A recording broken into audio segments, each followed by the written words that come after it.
Hello बच्चा पार्टी, welcome back to the yet another session. और आज की क्लास में हम कंटिन्यू करने वाले हमारा चैप्टर बिल्स ऑफ एक्सचेंज। पिछली क्लास में हमने इस चैप्टर को स्टार्ट किया था और मैंने आपको बताया था बच्चों क्या कि बिल्स ऑफ एक्सचेंज एक नेगोशिएबल इंस्ट्रूमेंट है। करेक्ट? बोलो, क्या ये बात सबको समझ में आती है कि बिल ऑफ एक्सचेंज एक नेगोशिएबल इंस्ट्रूमेंट है? नेगोशिएबल का मतलब होता है ट्रांसफरेबल। नेगोशिएबल का मतलब क्या होता है? Transferable. It is properly backed by law. Yes भैया,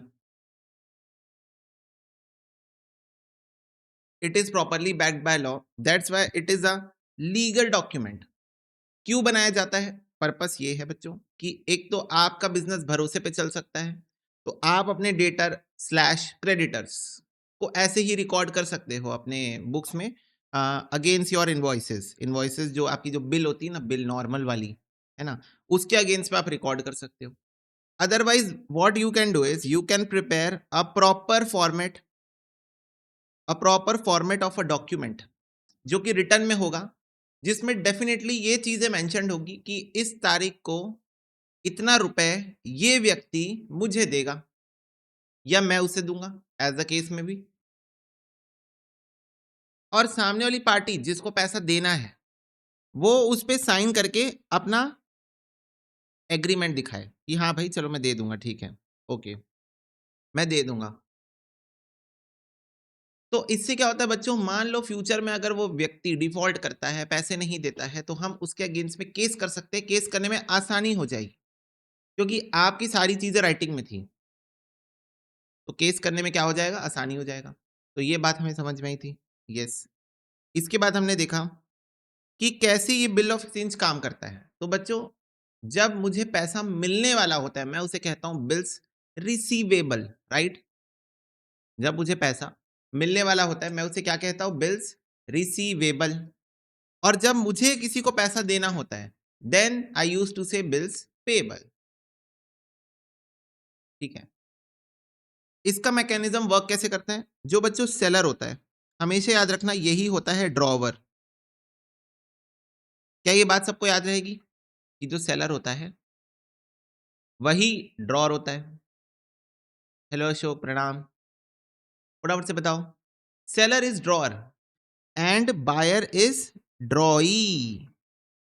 बायर इज ड्रॉई। तो ड्रॉअर का मतलब क्या होता है? जो बिल को ड्रॉ करता है।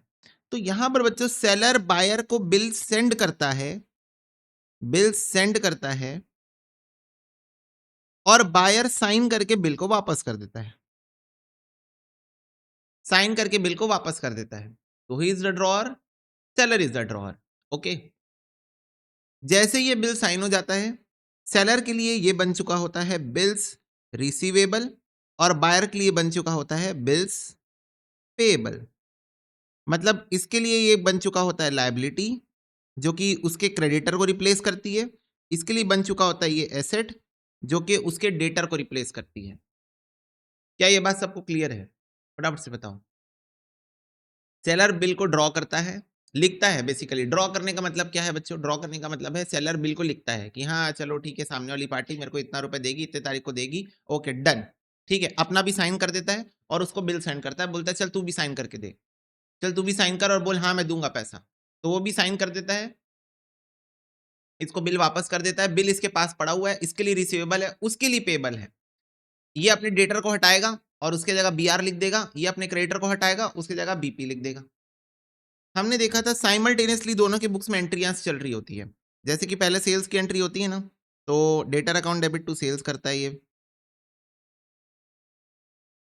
उसी टाइम पे इसके लिए परचेजेस है तो ये बोलता है purchases account debit to creditor account. बहुत अच्छी बात है जी। फिर इसके बाद ध्यान से सुनना, इसके बाद ये बिल ड्रॉ करता है कौन? सेलर, उसके लिए रिसीवेबल है।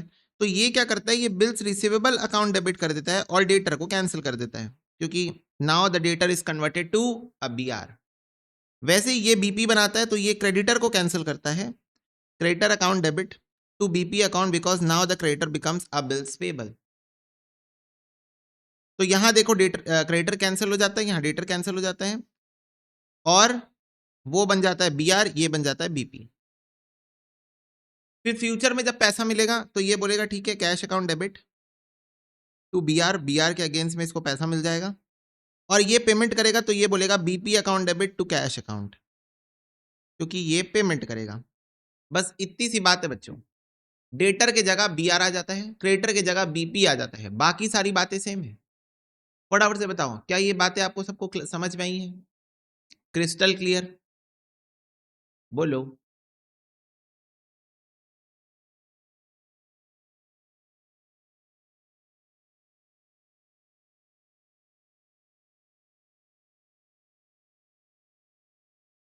अच्छे से समझ में आई ना बच्चों? यस। अब इसके बाद बच्चों, बायर की बुक्स तो तुम्हारी कंप्लीट हो चुकी है। बायर की बुक्स में अब एक एंट्री अगर एक्स्ट्रा बता दिया तब फिर बात करना तुम लोग। एक्सेप्ट जब ये बदमाशी करेगा, डिसऑनर कर देगा बिल को, तब तब कुछ होगा। उसके अलावा और कुछ भी नहीं होने वाला है। वो भी तब भी एकदम थोड़ा इतू सा कुछ होगा। बाकी कुछ नहीं होने वाला है, जो हम आज ही पढ़ेंगे, डिसऑनर ऑफ बिल। वो छोड़ो, मेरे को एक बात बताओ, जब अब इसके पास जो बीआर आ चुका है, इसके पास जब बीआर आ चुका है, किसके पास? सेलर के पास। तो अब ये बीआर के साथ ना खेलेगा बैठ के। इसके पास जो बीआर आ चुका है ना, अब ये बीआर के साथ बैठ के खेलेगा। क्या खेलेगा? इसके पास बीआर आया है, या तो इस बीआर को चुपचाप अपने पास ही रखे रहेगा, रिटेन्ड, रिटेन्ड अपने पास ही रखा रहेगा। जिस दिन पेमेंट की डेट आएगी, 2 महीने बाद, 3 महीने बाद पेमेंट की डेट आएगी, +3 डेज बच्चों, +3 डेज, उस दिन इसको पेमेंट मिल जाएगी, बात खत्म। इसकी कोई एंट्री नहीं करेगा। ये रिटेन कर रहा है, उसकी क्या एंट्री करेगा? बीआर अकाउंट डेबिट कर तो लिया है, तो रिटेन करने की कोई एंट्री अलग से पास नहीं करेगा कि मैं रिटेन कर रहा हूं अकाउंट डेबिट।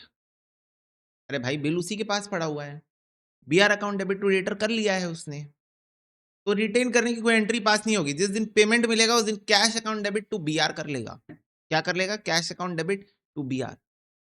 ठीक है, तो रिटेन करने की कोई अलग से एंट्री नहीं होती, अपने पास रखा हुआ है बस वो बिल को, दैट्स इट। उसी के पास थी, अपने पास रखा हुआ है। दूसरा, इस बिल को बच्चों ये बैंक से डिस्काउंट करा लेगा जाके। इस बिल को ये बैंक से जाकर डिस्काउंट करा लेगा। डिस्काउंट कराने का मतलब, इसको तत्कालीन परिस्थितियों में पैसा चाहिए, पैसा 3 महीने बाद मिलने वाला है, बैंक के पास गया, बोला मेरी मदद करो, ये बिल आप रख लो, 3 महीने बाद पैसा आप ले लेना उससे, मेरे डेटर से आप पैसा ले लेना, मुझे अभी कुछ पैसे दे दो, कुछ चार्जेस काटने तो काट लो। बैंक खुशी खुशी चार्जेस काट के इसको पैसे दे देगी। इसको बोलते हैं बिल डिस्काउंट कराना। ओके।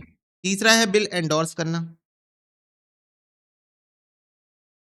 बिल एंडोर्स करना बिल एंडोर्समेंट क्या होता है कि मान लो जितने का बिल मेरे पास है, बिल्स रिसीवेबल मेरे पास है, मेरा क्रेडिटर बोल रहा है मुझे एक बिल एक्सेप्ट करने के लिए, और गेस व्हाट बच्चों, लायबिलिटी दोनों की सेम है। जो अमाउंट है दोनों का, जो दोनों का अमाउंट है वो सेम ही है। मान लो ये भी 10,000 का बिल है, वो मेरा क्रेडिटर भी मेरे को एक बिल एक्सेप्ट करने बोल रहा है 10,000। तो मैंने कहा कि मेरे पास 10,000 का बीआर पड़ा हुआ है, अब मेरा क्रेडिटर मेरे को बोल रहा है 10,000 का बीपी एक्सेप्ट कर। एक्सेप्ट कर मतलब मैं उसके लिए, मुझे उसको पेमेंट करना है ना, तो मुझे, मेरे लिए तो बिल्स पेबल है, एक्सेप्ट करने बोल रहा है। मैंने उसको कहा भाई एक काम करना, नया बिल क्यों बना रहे, मेरे पास एक बीआर पड़ा हुआ है, मैं उसको तेरे नाम से एंडोर्स कर देता हूँ, तू रख ले। क्योंकि रूल क्या बोलता है, जिसके हाथ में बिल उसको पैसा मिलेगा। ये रूल है कि जिसके हाथ में बिल है पैसा उसको मिलेगा। अच्छा, तो मैंने अपने क्रेडिटर को बोला ये ले, मेरे पास एक ऑलरेडी बीआर पड़ा हुआ है, तू रख ले। Very very good. तो इससे क्या हुआ, नया बीपी नहीं बनाना पड़ा, और मेरा बीआर मैंने क्रेडिटर को दे दिया, क्रेडिटर की लायबिलिटी भी सेटल हो गई। अब 3 महीने बाद मेरा डेटर मेरे क्रेडिटर को पेमेंट कर देगा सीधा। ओके, ठीक है। और बिल एंडोर्समेंट के बाद लास्ट है bill sent for collection.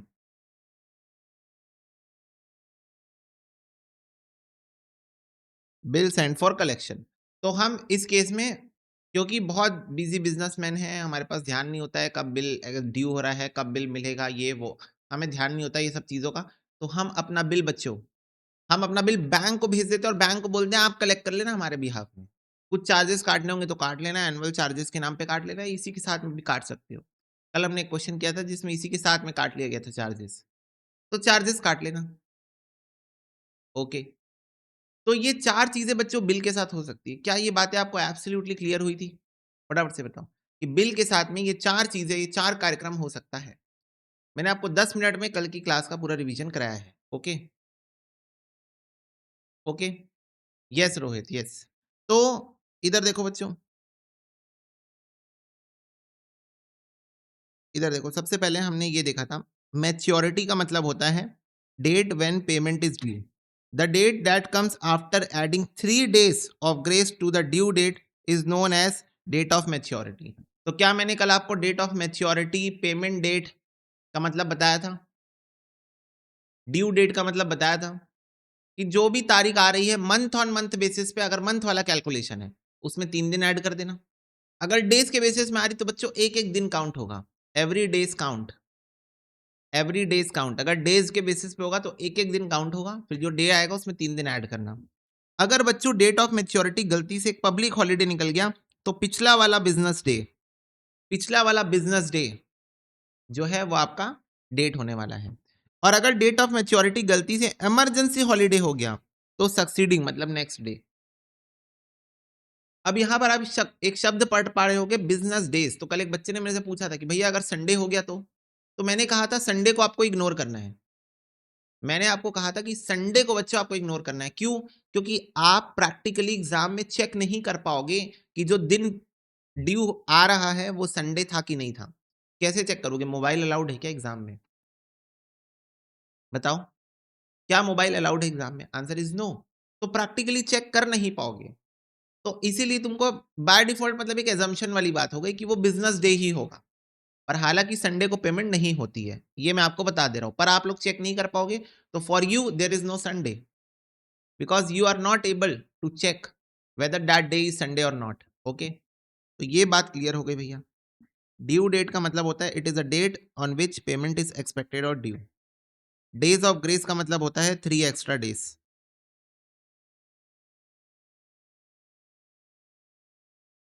Okay,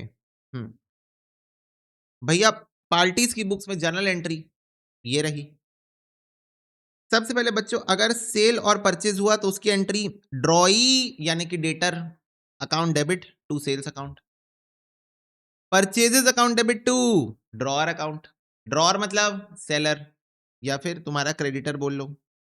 ठीक है, ये कौन है? तुम्हारा क्रेडिटर है। ये कौन है? तुम्हारा डेटर है। बिल्स ऑफ एक्सचेंज चैप्टर में इनको ड्रॉअर और ड्रॉई बोला जाता है। फिर बिल ड्रॉ की एंट्री क्या होगी? Bills receivable account debit to drawee account, drawer account debit to bills payable account. ये मैंने आपको अभी भी बताया।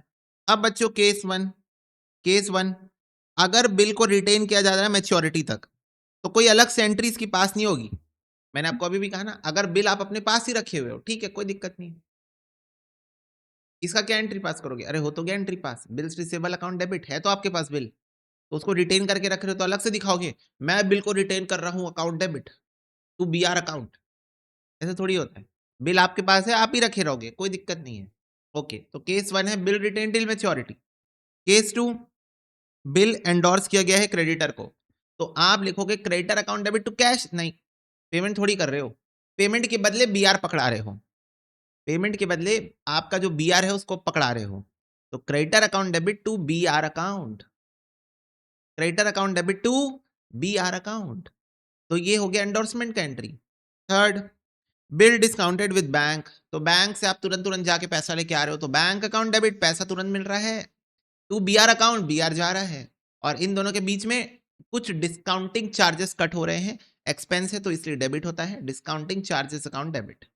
ठीक है, और बच्चों finally bill sent for collection account, तो bill sent for collection account debit to BR account. इन सभी केसेस में ड्रॉई को कोई फर्क नहीं पड़ेगा, ड्रॉई क्या एंट्री पास करेगा? तुम अपना बिल, तुम्हारा बिल है, तुमको जिसको देना है दो, इसमें ड्रॉई कुछ करेगा क्या? फटाफट से बताओ। बायर को क्या करना है? बायर को कुछ नहीं करना है। मैंने कहा ना बायर की book as simple as that होगी बच्चों। तुम अपने बिल के साथ जो करना है करो, तुम उसके साथ डांडिया खेलो, गरबा करो, दिवाली में उसको अनार के साथ लपेट के जला दो, तुम्हारा मन, तुमको जो करना है करो अपने बिल के साथ, ड्रॉई को कोई फर्क नहीं पड़ेगा। क्या ये बात क्लियर है सबको? फटाफट से बताओ। अपने बिल के साथ तुमको जो करना है करो, ड्रॉई को कोई फर्क नहीं पड़ेगा। ड्रॉई का काम है पेमेंट करना, वो बस पेमेंट करेगा ड्यू डेट पे, ड्यू डेट में पेमेंट करेगा, बस यही काम है उसका, और कोई काम नहीं, पूरे सीन में उसका कोई काम नहीं है। को स्टार है बच्चों, मेन स्टार कौन है? ड्रॉअर के पास जो बिल है। ड्रॉई के बाद जो बीपी है वो तो को स्टार है, उसका काम बस यही है, हाँ बन जाऊंगा पेमेंट कर दूंगा, बन जाऊंगा पेमेंट कर दूंगा।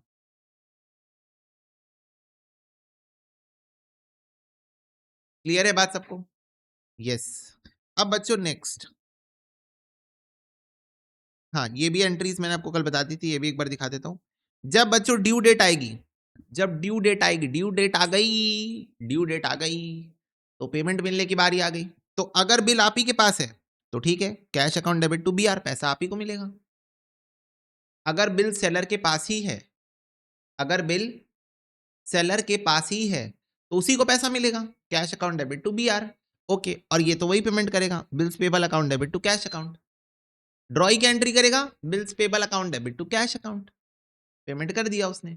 ओके, अगर बिल आपने क्रेडिटर को एंडोर्स कर दिया था तो आपका क्रेडिटर अपनी बुक्स में लिखेगा cash account debit to BR, आपको कोई एंट्री पास नहीं करनी है इसकी। तो सेलर की बुक में कोई एंट्री नहीं होगी, सेलर ने तो बिल क्रेडिटर को दे दिया था ना, तो क्रेडिटर पास करेगा अपनी बुक्स में एंट्री, वो छोड़ो, वो हम उसको, हमसे कोई फर्क, उससे हमको कोई फर्क नहीं पड़ेगा। क्रेडिटर अपनी बुक्स में पास कर लेगा entry, cash account debit to BR account, हमें कोई एंट्री पास नहीं करनी है। ठीक है, हालांकि इसकी बुक्स में वही एंट्री होगी, bills payable account debit to cash account, क्योंकि इसका काम है पेमेंट करना, तो वो पेमेंट करेगा इस केस में भी। इस केस में बच्चों हमने बैंक से डिस्काउंट कराया था, अगेन हम कोई एंट्री पास नहीं करेंगे, क्यों? बिकॉज बिल बैंक के पास है, पैसा बैंक को मिलने वाला है, तो बैंक अपनी बुक्स में एंट्री पास करेगी ना, cash account debit to BR, हम नहीं करेंगे इसमें एंट्री पास। तो again no entry in this case in the books of seller, seller की बुक में अभी भी कोई एंट्री नहीं होगी, क्योंकि बिल उसके पास है ही नहीं। जब बिल ही नहीं है तो एंट्री कैसे होगी? ठीक है, जिसके हाथ में बिल, पैसा उसको मिलता है। Bills payable account debit to cash, again इसका तो बेटा वही काम है, बस पेमेंट करना, बस कोई भी हो बिल, किसी के पास भी हो, ये जाके बस पेमेंट कर देगा। बिल मेरे पास हो, पेमेंट कर देगा, बिल क्रेडिटर के पास हो, पेमेंट कर देगा, बिल बैंक के पास हो, पेमेंट कर देगा। तो इसका काम बस पेमेंट करना है, दैट्स इट। और अगर बिल सेंड फॉर कलेक्शन है तो मेरी बुक्स में एंट्री होगी, अगर बिल सेंड फॉर कलेक्शन है तब मेरे बुक्स में एंट्री होगी। क्या एंट्री होगी? मेरे को पैसा मिलेगा बैंक अकाउंट डेबिट, अगर बैंक को, अगर बैंक को कुछ कलेक्शन चार्जेस कट करने हैं तो बैंक बोलेगी collection charges account debit to bill send for collection account. ठीक है, इस केस में भी ये पेमेंट ही कर रहा होगा, बिल किसी के पास भी हो, ड्रॉई का काम तो पेमेंट करना है, बायर का काम, बायर का काम है बस पेमेंट कर दो चुपचाप। ठीक है, तो फटाफट से बताओ बच्चों, ड्यू डेट के दिन क्या पेमेंट होगी अगर आपका बिल कहां कहां पर है? क्या ये बात सबको क्लियर है? कलर कोडिंग सबको समझ में आ रही है ना? Green colour green colour, yellow colour yellow colour, orange orange, blue blue, आ रहा है ना कलर कोडिंग समझ में? मतलब एक ही केस के सारे एंट्रीज को कलर कोड करके रखा हूं मैं। तो समझ में आया कि कहां पर बिल है उस हिसाब से क्या क्या एंट्री होगी और कैसे कैसे होगी? बोलो।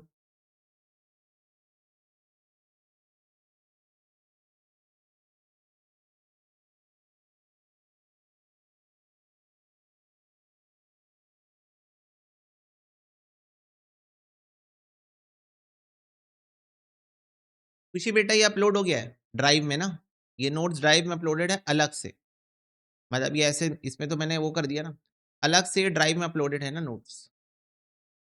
बच्चों ड्राइव में मैंने सारी ये नोट्स अपलोड किए हुए हैं, ये देखो ये बिल्स ऑफ एक्सचेंज का नोट्स तुम्हारा आ गया यहाँ पर, ये देखो ये बीआरएस के नोट्स आ गए तुम्हारे, ये देखो ये बीआरएस में पूरा हर टाइप का एंट्री मैंने बताया हुआ है। बीआरएस में भी बच्चों एक कलर कोडिंग मैंने की है, हालांकि तुम लोग प्रिंट आउट निकालोगे तो इस बात का ध्यान रखना, दिखेगा तुम लोग को, ये जो ब्लू कलर से हाईलाइटेड है ना, ये देखो ब्लू कलर से कुछ एंट्रीज छूटी हुई है और कुछ एंट्रीज हाईलाइटेड है। ये हाईलाइटेड वाली एंट्री वो एंट्रीज है जो एडजस्टेड कैश बुक में एडजस्ट हो जाती है ना? हालांकि तुम लोग को पता है कौन सी चीज एडजस्ट होती है, जो या तो कैश बुक में गलत हो गई है या तो कैश बुक में रिकॉर्ड ही नहीं हुई है ना? या तो कैश बुक में गलत हो गई है या तो कैश बुक में रिकॉर्ड ही नहीं हुई है।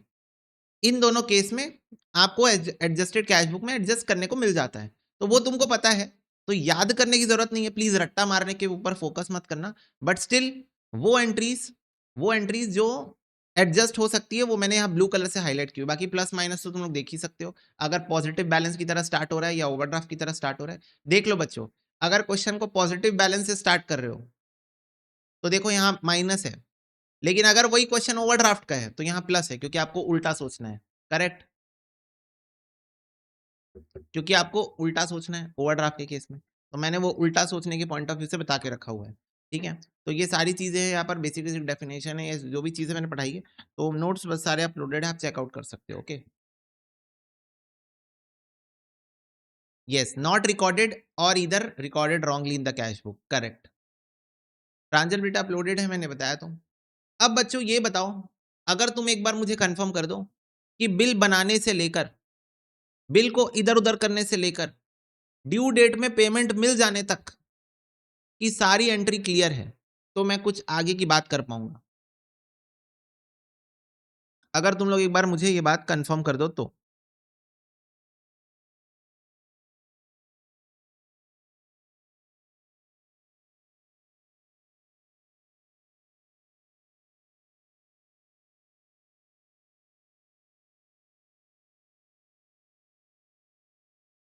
क्लियर है, ओके। तो बच्चों, अगर अगर जीवन अगर जीवन ऐसा ही चल रहा होता तो बड़ा मजा आ जाता, है ना। अगर जीवन हमारा ऐसे ही चल रहा होता तो बड़ा मजा आ जाता, वाओ क्या जीवन है, मजे ही मजे। पर जीवन ऐसा नहीं चलता ना, जीवन ऐसे नहीं चलता। There are some ups and there are some downs also, है ना। तो बच्चों डाउनफॉल भी आएगा। कब डाउनफॉल आएगा? कि अभी तक हमने ये तो देख लिया कि हम बिल बना लेंगे, हम बिल बना लेंगे, हम उस बिल के साथ बहुत सारी चीजें कर सकते हैं, 4 चीजें कर सकते हैं। उन अलग-अलग केसेस में ड्यू डेट में पैसा मिल जाएगा तो क्या करेंगे? पर बच्चों व्हाट अबाउट अगर ड्यू डेट में पैसा नहीं मिला तो? अगर ड्यू डेट में पैसा नहीं मिला तो? अगर बिल ऑनर ना होके डिसऑनर हो गया तो?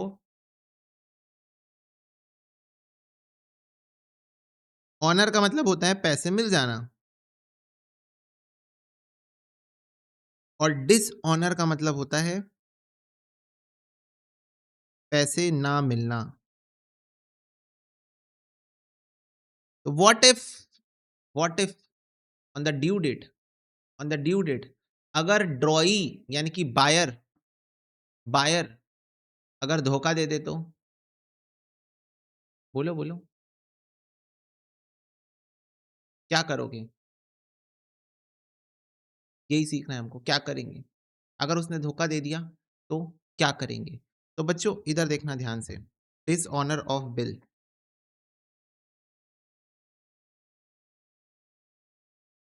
तो सबसे पहले याद करो बिल बनाया क्यों गया था, याद करो बिल बनाया क्यों गया था।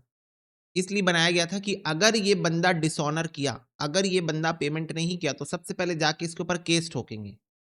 यही था पर्पस बिल बनाने का, कि हमें इसके ऊपर एक तो भरोसा नहीं है, हमारा रेगुलर कस्टमर नहीं होगा, इसलिए भरोसा नहीं होगा। तो एक तो हमको इसके ऊपर भरोसा नहीं है। अगर ये पेमेंट में डिफ़ॉल्ट करता है, जाके तुरंत केस करेंगे। तो पहला काम बच्चों यही होगा, बिल डिसऑनर होने पे केस करो जाके, केस करो जाके। और केस करने जाओगे तो कुछ पैसा तो लगेगा ना? फटाफट से बताओ। तुम केस करने जाओगे, तो कुछ पैसा तो लगेगा ना? उस पैसे को बोला जाता है नोटिंग चार्जेस। क्या कहा जाता है? Noting charges. नोटरी में जाके आप इसको रजिस्टर करवा देते हो एज अ केस कि ये बंदा था, इसने मेरे से ये करके लिखा था, बिल बिल रिसीवेबल था और इसने पेमेंट नहीं किया ड्यू डेट में, तो इसकी नोटरी कर दो, नोटराइज कर दो, इसको रिकॉर्ड कर लो ऑफिशियल रिकॉर्ड्स में। तो इसको कहा जाता है नोटिंग चार्जेस, जो आप चार्जेस पे करते हो। तो अब बच्चों सबसे पहला काम, अगर केस नंबर 1 है, बिल इज रिटेन्ड, अगर केस नंबर 1 है, बिल इज रिटेन्ड, तब क्या होगा? अगर केस नंबर 1 है, बिल इज रिटेन्ड, तब क्या होगा?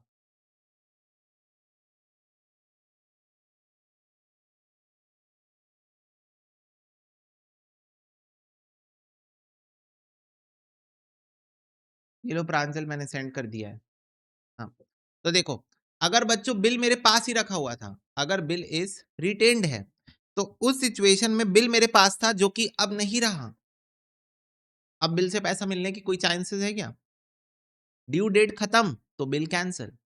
अब बिल का कोई अस्तित्व नहीं है, अब बिल का कोई अस्तित्व नहीं है। ड्यू डेट गई मतलब बिल कैंसिल हो गया।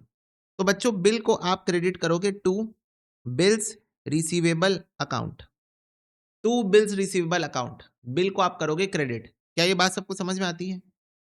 फटाफट से बताओ। बिल को क्रेडिट करके कैंसिल कर दो।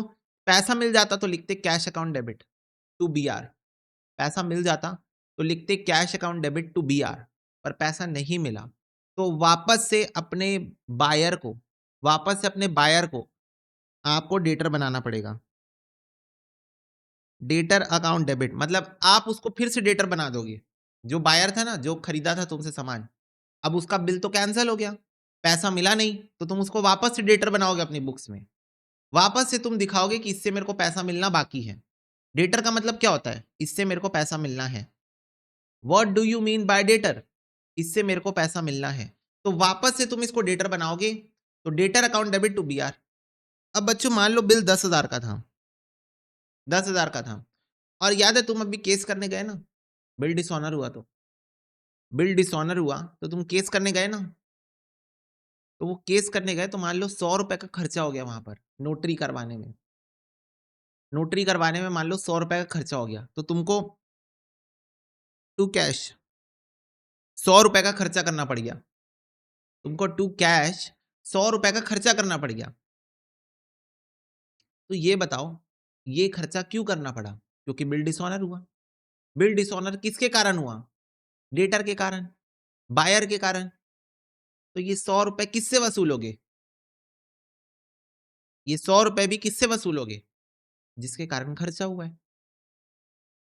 तो अब आप अपने डेटर से 10,000 रुपए नहीं, 10,100 रुपए लोगे। अब तुम अपने डेटर से 10,000 नहीं, 10,100 रुपए लोगे। 10,100। बिलीव मी गाइस, एक पीवाईक्यू में, एक पास्ट एग्जाम में ये क्वेश्चन आ चुका है एमसीक्यू में कि in the moment of dishonour of a bill how much amount you are going to recover from your debtor. उसमें लिखा हुआ था ऑप्शंस में the original bill amount plus noting charges, nothing can be recovered, none of this. ये चार option थे तुम्हारे पास, और तुमको टिक करके आना था कि जो बिल का अमाउंट है plus noting charges, plus noting charges हम रिकवर करेंगे अपने डेटर से। यस, ठीक है। तो अगर बिल रिटेन है टिल मैच्योरिटी, मतलब बिल आप ही के पास रखा हुआ था, आप ही के बुक्स में रिकॉर्डेड था बिल, तो टू बी आर करके आप बिल को कैंसिल करोगे। कैश अकाउंट डेबिट करते अगर पैसा मिल जाता तो, बट पैसा तो मिला नहीं, तो आप बोलोगे debtor account debit to B R. अपने कस्टमर को आप फिर से डेटर बना के दिखाओगे अपनी बुक्स में, क्योंकि अभी भी उससे पैसा मिलना बाकी है, पर बिल की डेट जा चुकी है तो बिल तो कैंसिल हो जाएगा। और आपने जो नोटिंग चार्जेस पे किए होंगे वो भी आप इस डेटर के अकाउंट में ही डेबिट कर दोगे। टू कैश ये क्या है बच्चों? ये आपने खर्चा किया है, नोटिंग चार्जेस आपने पे किए होंगे केस को रजिस्टर कराने के लिए, नोटिंग चार्जेस आपने पे किए होंगे। तो टू कैश आपने 100 रुपए का खर्चा किया, वो भी आप डेटर के अकाउंट में डेबिट कर दोगे, आप इससे रिकवर करोगे। ये खर्चा आपका नहीं है, डेटर का खर्चा है। ये खर्चा आपका नहीं है, ये खर्चा डेटर का खर्चा है, क्योंकि उसके वजह से हुआ है। ये अपनी बुक्स में क्या एंट्री पास करेगा? ये अपनी बुक्स में एंट्री पास करेगा।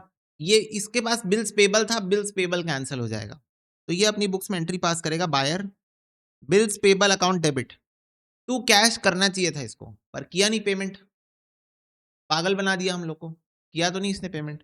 तो bills payable account debit to creditor account, वापस से ये हमको क्रेडिटर बनाएगा। किसको? सेलर को।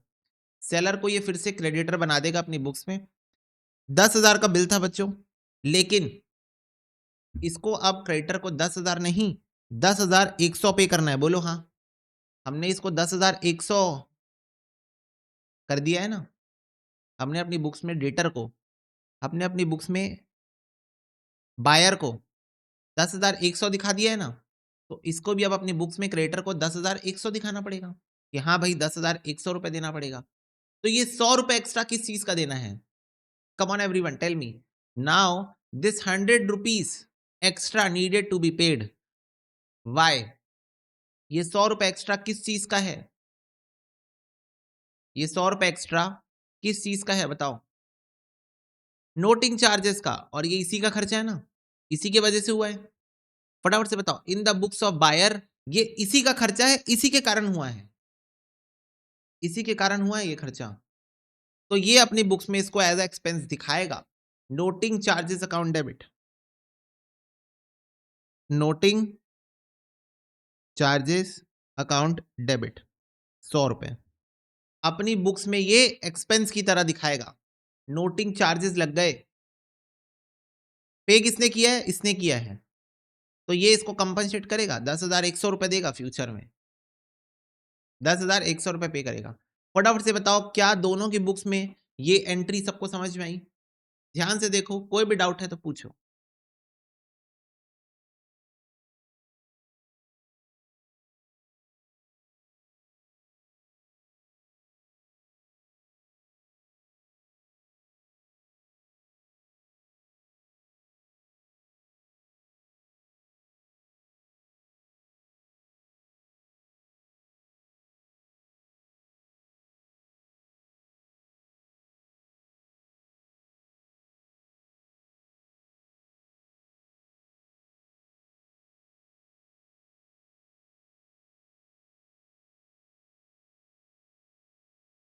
क्लियर है?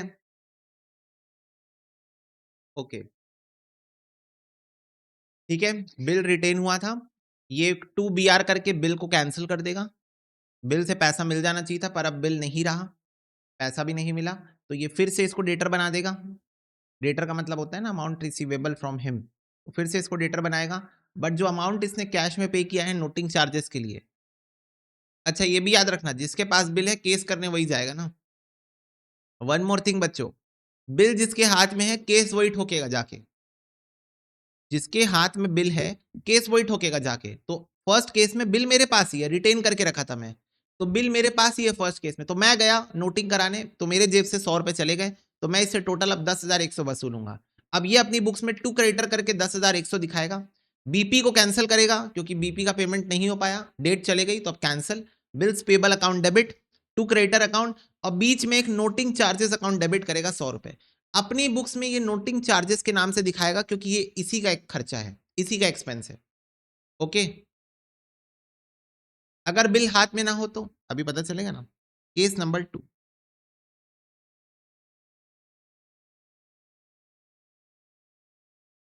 Bill is discounted. अब अगर आपने बिल को बच्चों डिस्काउंट करवा के रखा था, अगर आपने बिल को डिस्काउंट करा के रखा था, मतलब अभी बिल बैंक के पास है, अभी बिल बैंक के पास है, ठीक है, तो बैंक क्या करेगी पता है?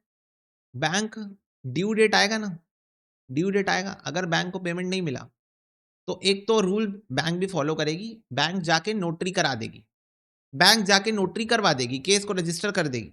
लेकिन बैंक बोलेगी नोटरी तो मैंने करवा दिया, मैं नहीं वेट करूंगी कि कब तुम्हारा डेटर पैसा देगा, कब क्या करेगा। ना ना ना ना ना ना ना, ये सब नहीं हो पाएगा मेरे से। बैंक मेरे अकाउंट से पैसा काट लेगी, क्योंकि मैंने तो बैंक को प्रॉमिस किया था ना कि 3 महीने बाद पैसा मिल जाएगा। सेलर जो था उसको अर्जेंटली पैसे की जरूरत थी, तो बैंक को जाके बोला था कि आपको 3 महीने बाद पैसा मिल जाएगा, आप मेरे से चार्जेस डिडक्ट करके मुझे पैसे अभी दे दो। अब बैंक ये बोलेगी कि आपने मुझे कहा था कि 3 महीने बाद पैसा मिल जाएगा, नहीं मिला, हम आपके अकाउंट से काट लेंगे, हम आपके अकाउंट से काट लेंगे। तो अब देखो यहां पर क्या होगा बच्चों, अब यहां पर होगा टू बैंक, बैंक मेरे अकाउंट से पैसा काट लेगी, कितना पैसा काटेगी?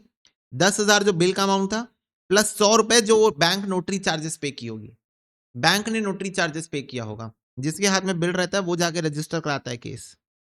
तो बैंक ने मेरे अकाउंट से पैसा काट लिया, अब बताओ ये पैसा मैं किससे वसूलूंगा? फटाफट से बताओ, बिल मेरे पास नहीं था ना, बिल तो बैंक के पास था, तो बैंक ने एंट्री मार के कैंसिल कर दिया होगा। ये बताओ ये पैसा मैं किससे वसूलूंगा? बैंक ने जो मेरे अकाउंट से काटा है, डेटर से वसूलूंगा। यस, तो मैं अपनी बुक्स में लिखूंगा डेटर अकाउंट डेबिट, 10,100 में डेटर से वसूलूंगा। यस, और ये अपनी बुक्स में क्या एंट्री पास करेगा? गेस व्हाट,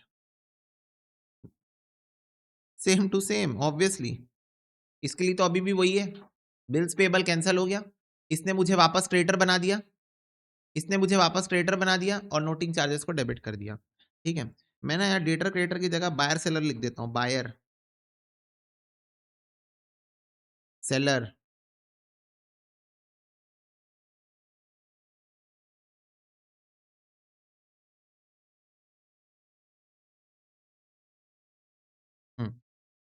ठीक है, तो उसकी बुक्स में तो सेम ही एंट्री होगी, सेलर को क्रेडिट कर देगा 10,100 से कि मुझे सेलर को 10,100 रुपए देने हैं, ये डेटर ये बायर को डेबिट कर देगा कि मुझे बायर से 10,100 लेने हैं।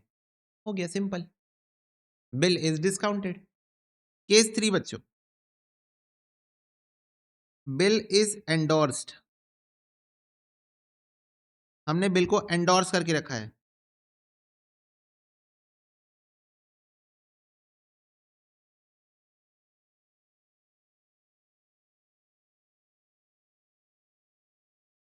हमने बिल को क्या करके रखा है, एंडोर्स करके रखा है। तो अब सोचो, अब ध्यान से सुनो भैया, ये डेबिट हो रहा है क्यों और क्रेडिट हो रहा है क्यों, हो रहा है बता दो, मतलब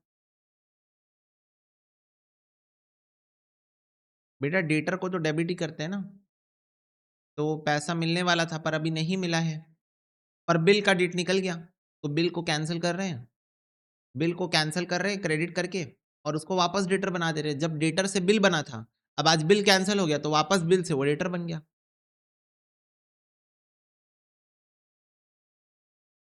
याद है जब बिल बना था आर्यन, तो B R account debit to debtor किया था आपने, अब ये बिल आज कैंसिल हो रहा है तो वापस से debtor account debit to B R कर दिया आपने।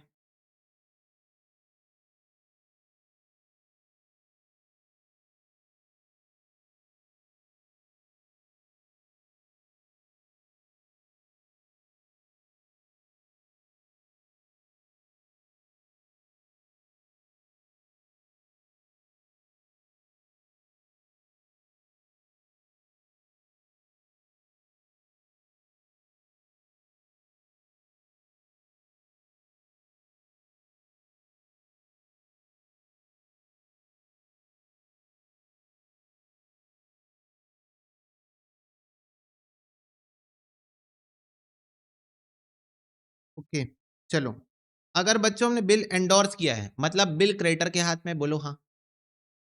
अगर हमने बिल एंडोर्स करके रखा था, मतलब बिल अभी क्रेडिटर के हाथ में होगा और बिल डिसऑनर हो गया, तो ये बताओ नोटिंग चार्जेस किसने पे कर दिए होंगे, फटाफट से बताओ। बिल एंडोर्स है मतलब बिल क्रेडिटर के पास होगा और बिल डिसऑनर हो गया, मतलब नोटिंग चार्जेस क्रेडिटर पे कर देगा। तो एक बात बताओ, मेरा क्रेडिटर जो है, मेरा जो क्रेडिटर था सेलर का, सेलर का जो क्रेडिटर था वो जाके उस डेटर को पकड़ेगा जिसने पेमेंट नहीं की, कि वो मेरे पास आके बोलेगा, वो किसके पास आएगा ये बताओ।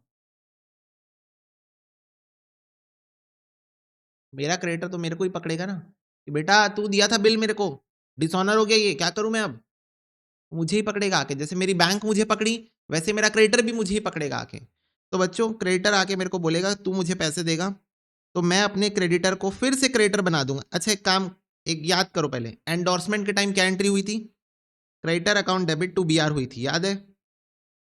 एंडोर्समेंट के टाइम यही एंट्री हुई थी, creditor account debit to B R, है ना। तो अब मेरे क्रेडिटर को हालांकि पेमेंट नहीं हो पाई, तो मुझे अपने क्रेडिटर को फिर से क्रेडिटर बनाना पड़ेगा, टू क्रेडिटर अकाउंट। अब बच्चों बी आर तो मैं डेबिट कर नहीं सकता क्योंकि बी आर तो अब है ही नहीं इस दुनिया में, तो बी आर की जगह मैं किसको डेबिट कर रहा हूं, बायर को।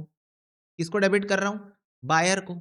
तो मैं बायर को फिर से डेटर बनाऊंगा, buyer account debit, debtor account debit बोल लो या बायर अकाउंट डेबिट बोल लो, और क्रेडिटर को फिर से क्रेडिटर बना दूंगा। कितने अमाउंट से, बिल का अमाउंट प्लस नोटिंग चार्जेस। क्यों, क्योंकि इस बार मेरे क्रेडिटर ने नोटिंग चार्जेस पे कर दिया होगा, तो वो मेरे से नोटिंग चार्जेस सहित पैसा लेगा। इस बार मेरे क्रेडिटर ने नोटिंग चार्जेस पे कर दिया होगा, तो वो मेरे से नोटिंग चार्जेस के साथ पैसे लेगा 10,100। तो सिंपल सिंपल सी बात ये हो गई कि मैंने अपने क्रेडिटर को बिल देके रखा था जो बिल डिसऑनर हो गया, तो इसके कारण क्रेडिटर ने नोटिंग चार्जेस पे किए, तो अब वो मेरे से 10,100 लेगा, तो मैंने अपनी बुक्स में इसको फिर से क्रेडिटर बना दिया है। और ये पैसा मैं वसूलूंगा बायर से, यानी कि डेटर से। ये पैसा मैं वसूलूंगा बायर से, यानी कि डेटर से। क्या ये बात क्लियर है सबको? फटाफट से बताओ। एंड गेस व्हाट, क्या इसकी बुक्स में क्या एंट्री होगी? इसकी बुक्स में क्या एंट्री होगी?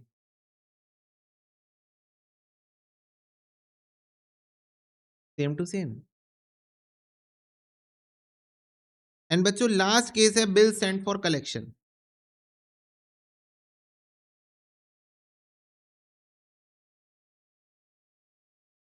तो याद करो बिल सेंट फॉर कलेक्शन में मैंने क्या एंट्री पास की होगी? मैंने bill sent for collection account debit to BR ये एंट्री पास की थी। हाँ, अब ड्यू डेट के दिन पैसा नहीं मिला, तो ये अकाउंट मैंने ओपन किया था, बीआर तो क्लोज हो गया था। जिस दिन मैंने बिल को सेंड किया था उसी दिन बीआर क्रेडिट हो गया था और चला गया था, तो बिल जा चुका था। मैंने एक नया अकाउंट ओपन करके रखा था बिल सेंड फॉर कलेक्शन। पैसा मिल जाता तो एंट्री पास होती cash account debit to bill send for collection account. अगर पैसा मिल जाता तो एंट्री होती cash account debit to bill send for collection account.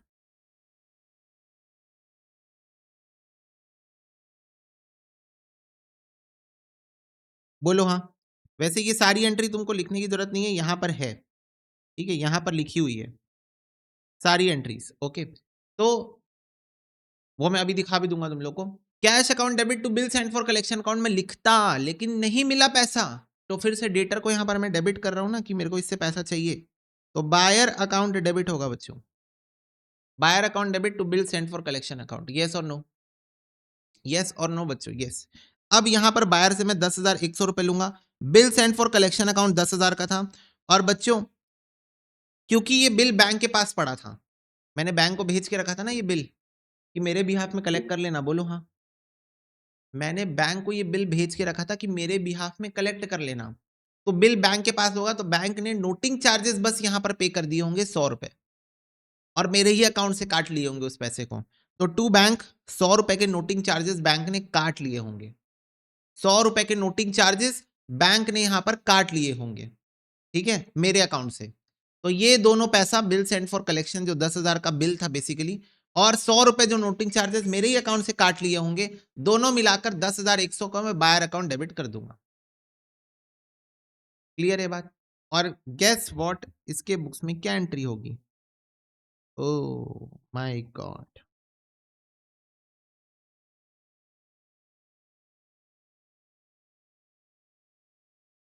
क्या ये बात सबको क्लियर है? फटाफट से बताओ, क्या ये बात?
थर्ड वाला फिर से बताओ। यस, 2 मिनट रुको।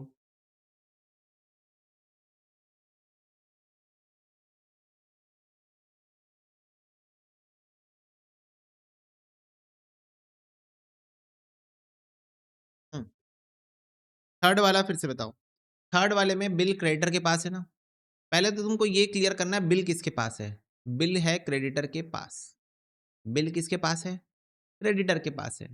तो क्रेडिटर ने 100 रुपए के नोटिंग चार्जेस पे कर लिए होंगे। तो अब मुझे एक बात बताओ, अब मेरे क्रेडिटर को पैसा तो मिला नहीं, तो मेरा क्रेडिटर मेरे से 10,000 रुपए जो उसको बिल का मिलने वाला था, प्लस अब 100 रुपए जो उसके जेब से चले गए नोटिंग चार्जेस के, 10,100 रुपए मेरे से मांगेगा ना।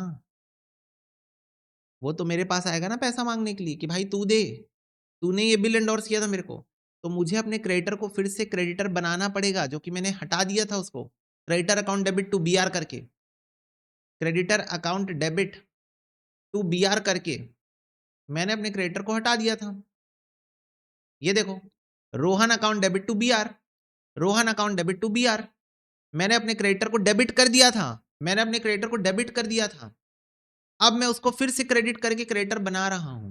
मेरा क्रेडिटर हट चुका था मेरी बुक से, क्योंकि मैंने उसको पेमेंट कर दी थी बीआर के कारण, बीआर को यूज करके, बिल्स रिसीवेबल को यूज करके मैंने उसको पेमेंट कर दी थी, पर वो पेमेंट हो नहीं पाई, तो फिर से क्रेडिटर बनाना पड़ेगा ना, फिर से क्रेडिटर बनाना पड़ेगा।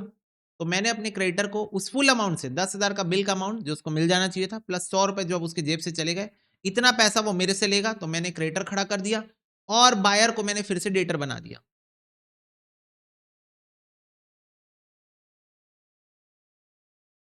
बोलो क्लियर है? यस और नो? डेटर को मैंने फिर से डेबिट बना दिया। बच्चों तुम डेटर और क्रेडिटर को ऐसे क्यों नहीं देखते हो? अमाउंट रिसीवेबल है, अमाउंट पेबल है, जर्नल एंट्री में लैग है, और कोई बात नहीं है। पहले भी बता चुका हूं मैं, जर्नल एंट्री की प्रैक्टिस करते रहे करो, करते रहे करो, करते रहे करो, जब तक वो सेटिस्फैक्टरी पॉइंट तक ना पहुंच जाओ ना, तब तक जर्नल एंट्री की प्रैक्टिस करते रहो, करते रहो, करते रहो, करते रहो, करते रहो, करते रहो, करते ही रहो, अनस्टॉपेबल। जिसकी जर्नल एंट्री क्लियर है उसके लिए सब मजाक चल रहा है अभी ये सब। अरे ये क्या मजाक कर रहे हो भैया आप हमारे साथ? कुछ टफ कराओ, कुछ टफ कराओ, जिसकी जर्नल एंट्री स्ट्रांग है। और जिसकी जर्नल एंट्री वीक है, मैं शुरू से बोल रहा हूं, जर्नल एंट्री में काम करो, क्योंकि जब बड़े भयंकर टफ चैप्टर्स आएंगे, वहां पर तुम्हारे पास टाइम नहीं होगा जर्नल एंट्री सीखने का। वहां पर तुमको उन चैप्टर के कॉन्सेप्ट सीखने पे फोकस करना पड़ेगा, ना कि जर्नल एंट्री पे। ये बहुत बेसिक बात कर रहा हूं मैं, कि तुम फिर से वापस डेटर बना रहे हो डेटर को, क्योंकि बिल कैंसिल हो गया, और क्रेडिटर को वापस क्रेडिटर बना रहे हो। तो क्रेडिटर कौन है? लायबिलिटी है। लायबिलिटी बनाने के लिए क्या करना होता है? क्रेडिट करना होता है, तो क्रेडिट ही तो कर रहा हूं।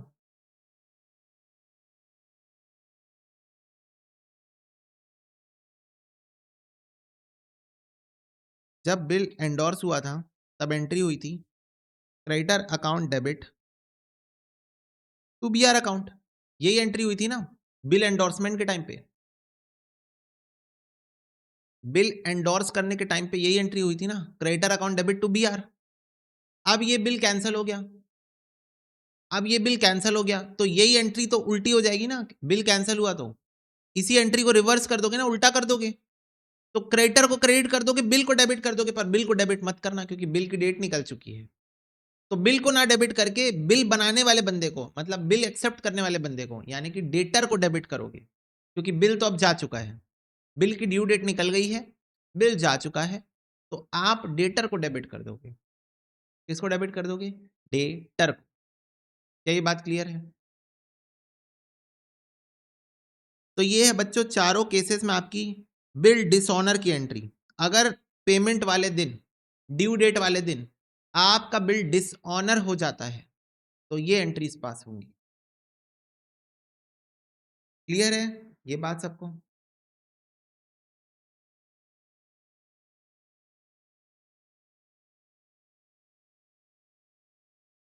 फटाफट से इसको एक बार नोट कर लो। ओके बच्चों, डन।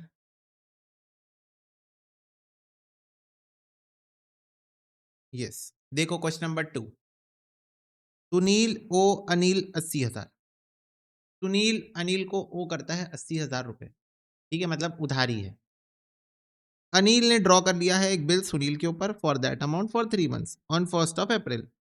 तो फाइनली अनिल ने बोला कि चल मैं ड्रॉ कर लेता हूं एक बिल सुनील के ऊपर 3 महीने का, ठीक है। तो बिल ड्रॉ हुआ बच्चों।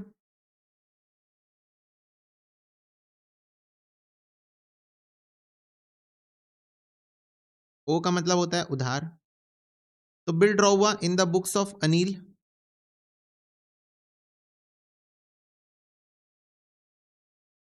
इन the books of Anil, journal entries. Bill draw होने की एंट्री क्या यही होती है? Bills receivable account debit to Sunil account. फटाफट से बताओ। 80,000 रुपीज। यस और नो बच्चों, यही होती है ना बिल ड्रॉ करने की entry. Bills receivable account debit to Sunil account, 80,000 rupees. तो बिल ड्रॉ हमने कर दिया है, ठीक है। सुनील ने एक्सेप्ट कर दिया और रिटर्न कर दिया बिल अनिल को। ये ट्रांजेक्शन बच्चों हुआ है 1 अप्रैल को। ये ट्रांजेक्शन हुआ 1 अप्रैल को। 15 अप्रैल को अनिल ने इस बिल को डिस्काउंट करा लिया बैंक से at a discount of 12% per annum, ठीक है। तो 15 अप्रैल को अनिल जाके बैंक से इस बिल को डिस्काउंट करवा रहा है बच्चों, तो उसको तुरंत पैसा मिल जाएगा। Bank account debit, discounting charges account debit,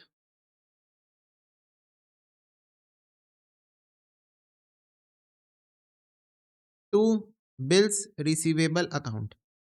80,000 का बिल है, 12% के डिस्काउंटिंग चार्जेस है बच्चों। लेकिन ये बताओ, 15 अप्रैल से डिस्काउंट करवा रहा है, 15 अप्रैल को डिस्काउंट करवा रहा है, 3 महीने का बिल था, 1 अप्रैल को बना था, तो 15 दिन के बाद करवा रहा है डिस्काउंटिंग, यानी कि अब 3 महीने नहीं, अब 2.5 महीने बचे होंगे। फटाफट से बता दो एक बार। अब बच्चों 3 महीने नहीं, अब तो सिर्फ 2.5 महीने बचे होंगे ना।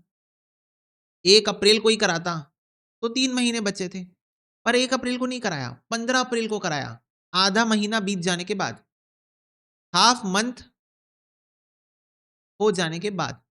तो अब तो सिर्फ 2.5 महीने बचे होंगे ना बिल को, बिल की पेमेंट होने में। इसको तुम लोग ऐसे सोचो ना कि बैंक 12% पर एनम का इंटरेस्ट लगाती है। 12% पर एनम मतलब ईयरली रेट, पर एनम मतलब 12% पर एनम ईयरली रेट होता है। ये बताओ, आज 15 अप्रैल को जिस दिन अनिल बैंक के पास गया है, इससे कितने दिन के बाद बैंक को पैसा मिल जाएगा? 2.5 महीने के बाद। आधा अप्रैल, मई और जून, half of April, half of April, then May, then June. 2.5 महीने के बाद पैसा मिल जाएगा ना बैंक को। बोलो। एक तरीके से सुनील अनिल ने क्या लिया? लोन लिया है। एक तरीके से अनिल ने क्या लिया है? लोन लिया है, जो कि 2.5 महीने के बाद पे हो जाएगा। बोलो हाँ। लोन लिया गया है जो कि 2.5 महीने के बाद पेमेंट हो जाएगा। तो बच्चों 2.5 महीने का इंटरेस्ट लगेगा ना। जब बैंक को 2.5 मंथ्स के बाद पैसा मिल जाने वाला है, तो 2.5 मंथ्स का इंटरेस्ट लगेगा। ओके, तो ये हो जाएगा बच्चों।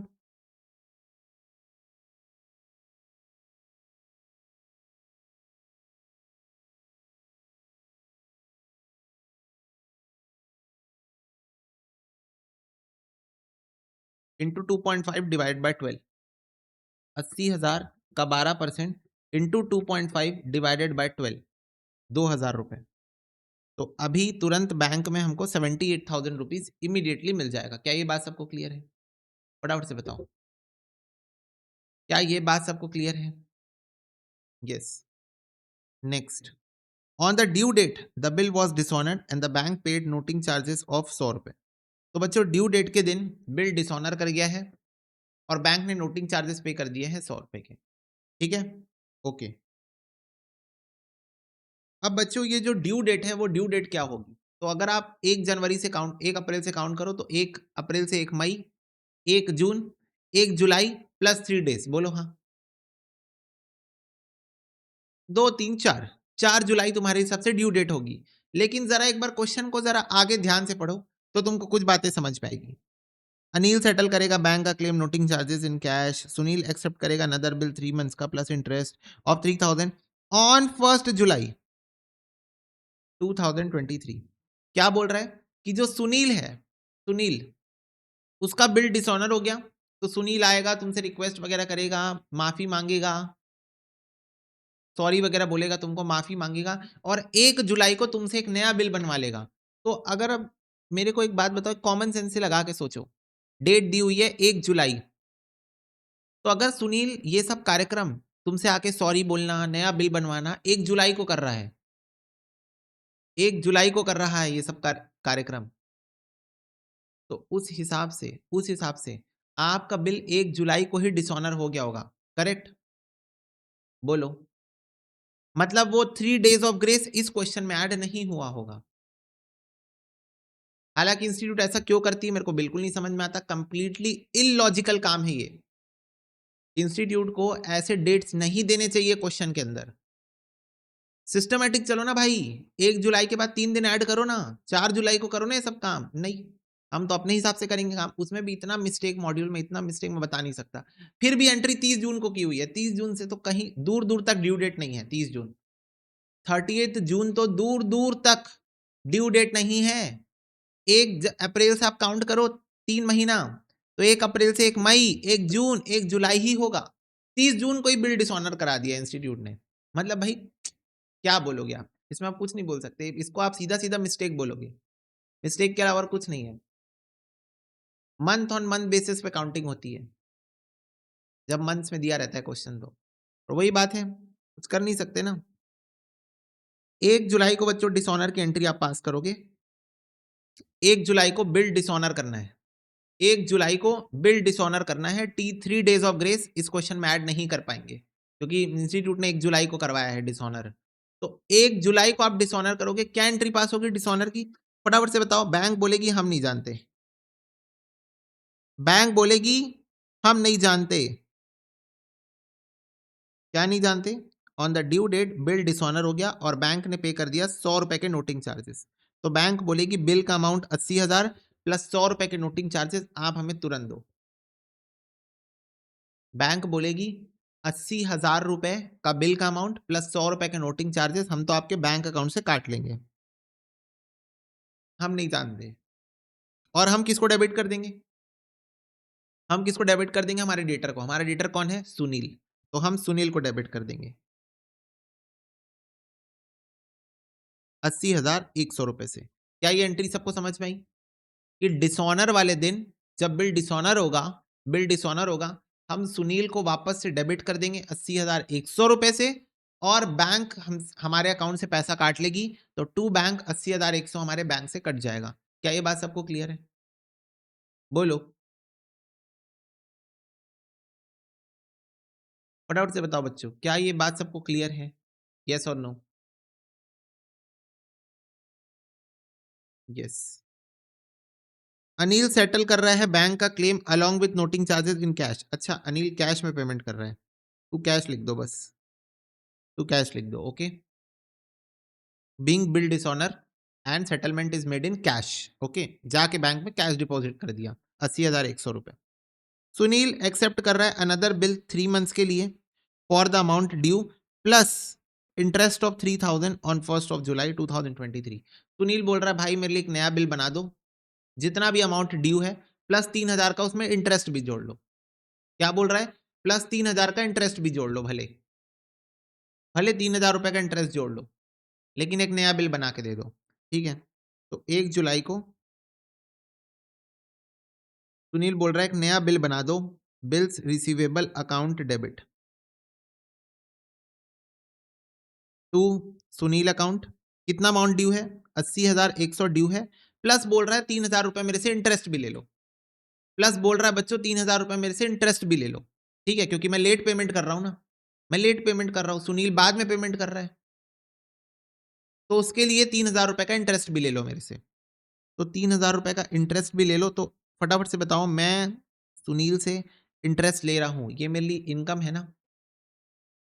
मैं सुनील से इंटरेस्ट ले रहा हूं, ये मेरे लिए एक इनकम है ना? 3,000 रुपए इंटरेस्ट।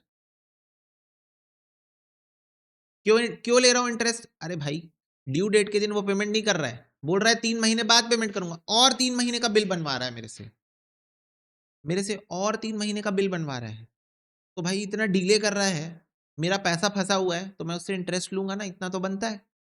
तो 3,000 रुपए का इंटरेस्ट मैं उससे लूंगा। इंटरेस्ट मेरे लिए इनकम है। किसके लिए? अनिल के लिए। अनिल के लिए इनकम है, तो टू इंटरेस्ट क्रेडिट हुआ 3,000। टोटल 83,100 रुपीज का नया बीआर बन गया। 83,100 रुपीज का नया बीआर बन चुका है। नया बीआर बन चुका है। ओके, 3 महीने के लिए। फिर before the new bill become due, Sunil ने रिटायर कर दिया बिल को with the rebate of 500। Show करो जर्नल एंट्री। तो बोल रहे हैं ड्यू डेट के पहले, नए वाले बिल के ड्यू डेट के पहले, नए वाले बिल के ड्यू डेट के पहले ही सुनील आके पेमेंट करके चला गया विद 500 रुपीज का रीबेट। रीबेट मतलब मैंने आपको बताया था डिस्काउंट। रीबेट का मतलब होता है डिस्काउंट। तो 500 रुपए के डिस्काउंट के साथ ड्यू डेट के पहले ही आके पेमेंट करके चला गया, इसलिए तो डिस्काउंट दिया हम उसको। ओके, पहले से आके पेमेंट करके चला गया, तो वो पेमेंट की डेट हमको पता नहीं है, पर पैसा आके दे के चला गया बच्चों। तो पैसा हम ले लेते हैं बैंक अकाउंट डेबिट। हमने डिस्काउंट दिया है तो वो डेबिट होगा, लेकिन रीबेट के नाम से होगा। रीबेट अकाउंट डेबिट, खर्चा हो गया हमारा, मतलब एक्सपेंस है ना।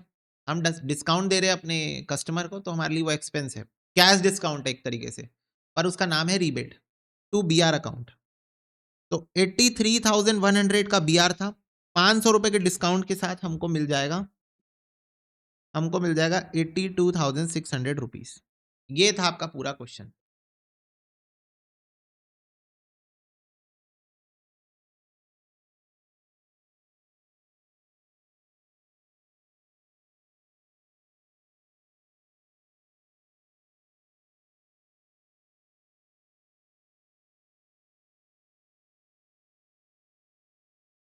सबसे पहले बिल बना, सुनील के अगेंस्ट हमने बिल बनाया, तो BR account debit to Sunil account.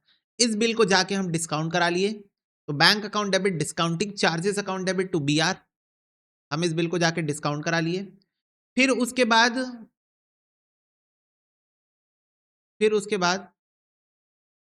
हाँ रोहित, उसके बाद बिल डिसऑनर हो गया। ओ माय गॉड, और ये बिल बैंक के पास था, तो बैंक ने मेरे से कैश में ले लिया 80,100 रुपए। ओके, और डेबिट हो गया सुनील का अकाउंट 80,100 रुपए।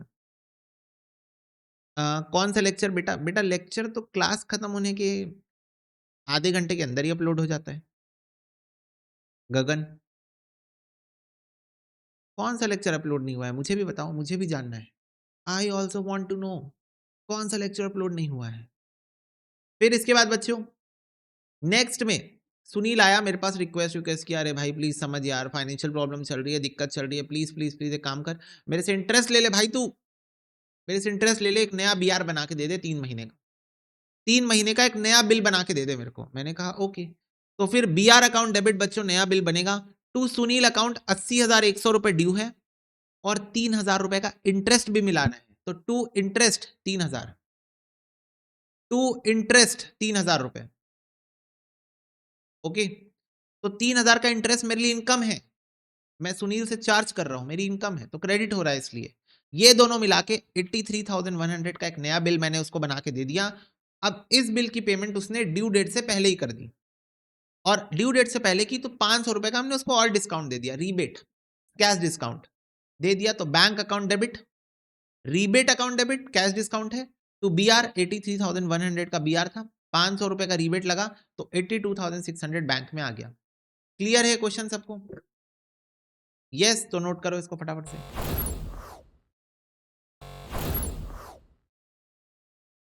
ओके, चलो बच्चों नेक्स्ट क्वेश्चन देखो, question number 3। On 1 April 2023 mister Bala ने ड्रॉ किया एक बिल 1,20,000 का मिस्टर लाला के ऊपर for the amount due for 4 months. ठीक है, तो मिस्टर बाला ने मिस्टर लाला के ऊपर बिल ड्रॉ किया है 1,20,000 का, 4 महीने का बिल है, तो bills receivable account debit to Lala, बोलो।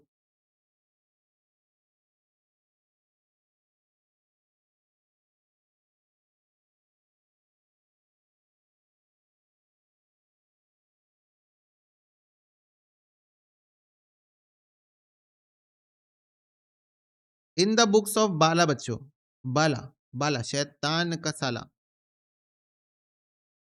Draw the bill on Lala, तो bills receivable account debit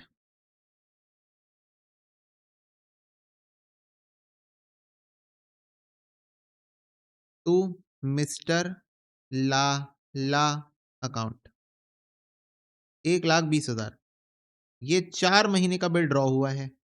okay, then on getting acceptance 5 April Bala ने एंडोर्स किया है इसको काला को in full settlement of the claim of 1,40,000 by paying difference in cash. बोल रहा है कि इस बिल को बाला ने काला को एंडोर्स कर दिया, बाला ने इस बिल को काला को एंडोर्स कर दिया है 1,40,000 का क्लेम सेटलमेंट करने के लिए, और बचा हुआ अमाउंट कैश में सेटल हुआ है। तो बच्चों 1,20,000 का बिल था, 1,40,000 का अमाउंट है, यानी कि 20,000 का अमाउंट यहां पर कैश में सेटल हुआ होगा। तो देखो Kala account debit, Kala account debit to BR account, 1,20,000 का तो बीआर हो गया, 1,40,000 पे करना था, बचा हुआ अमाउंट कैश में पे हो गया। क्या ये बात सबको क्लियर है? फटाफट से बताओ। बचा हुआ अमाउंट हमने कैश में सेटल किया है, तो 1,40,000 रुपए देना था काला को, 1,20,000 का मैंने बिल पकड़ा दिया और 20,000 मैंने कैश में सेटल कर दिया। क्लियर है? बोलो, क्या ये बात क्लियर है? यस।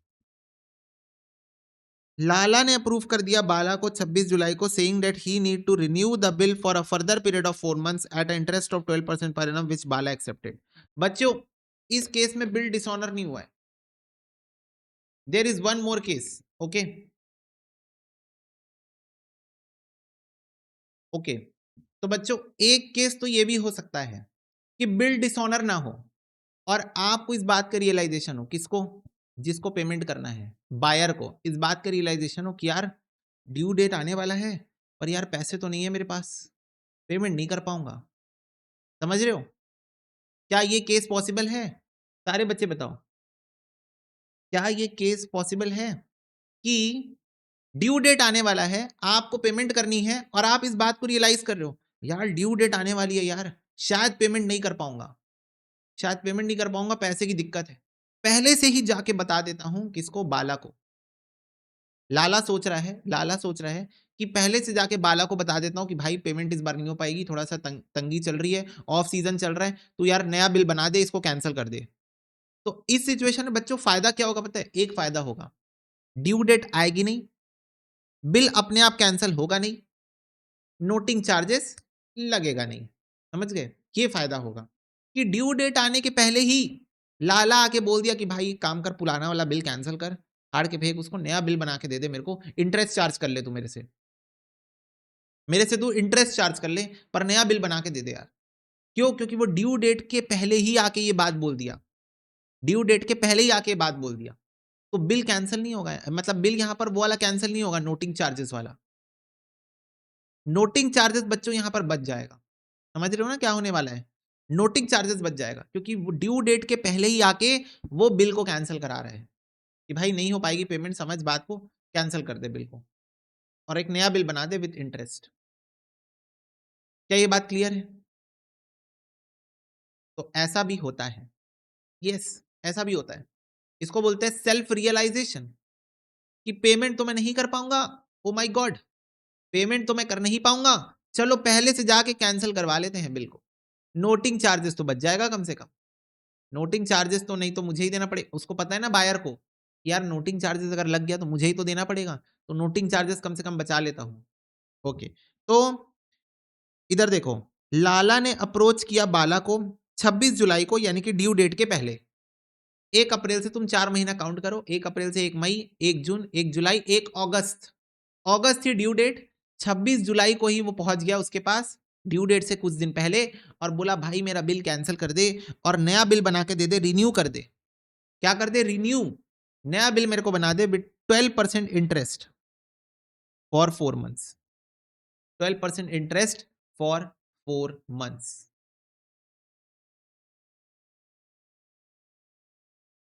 ठीक है? यस। ओके, जैसे अभी बहुत सारे बच्चों को अपना सिलेबस, हाँ, जैसे बहुत सारे बच्चों का भी अपने सिलेबस का रियलाइजेशन नहीं, तो बच्चों 26 जुलाई को, 26 जुलाई को, 26 जुलाई को बिल कैंसिल होगा। अब ये बताओ, बिल तो कैंसिल कर दूं पर बिल मेरे पास है ही नहीं, बिल किसके पास है ये बताओ?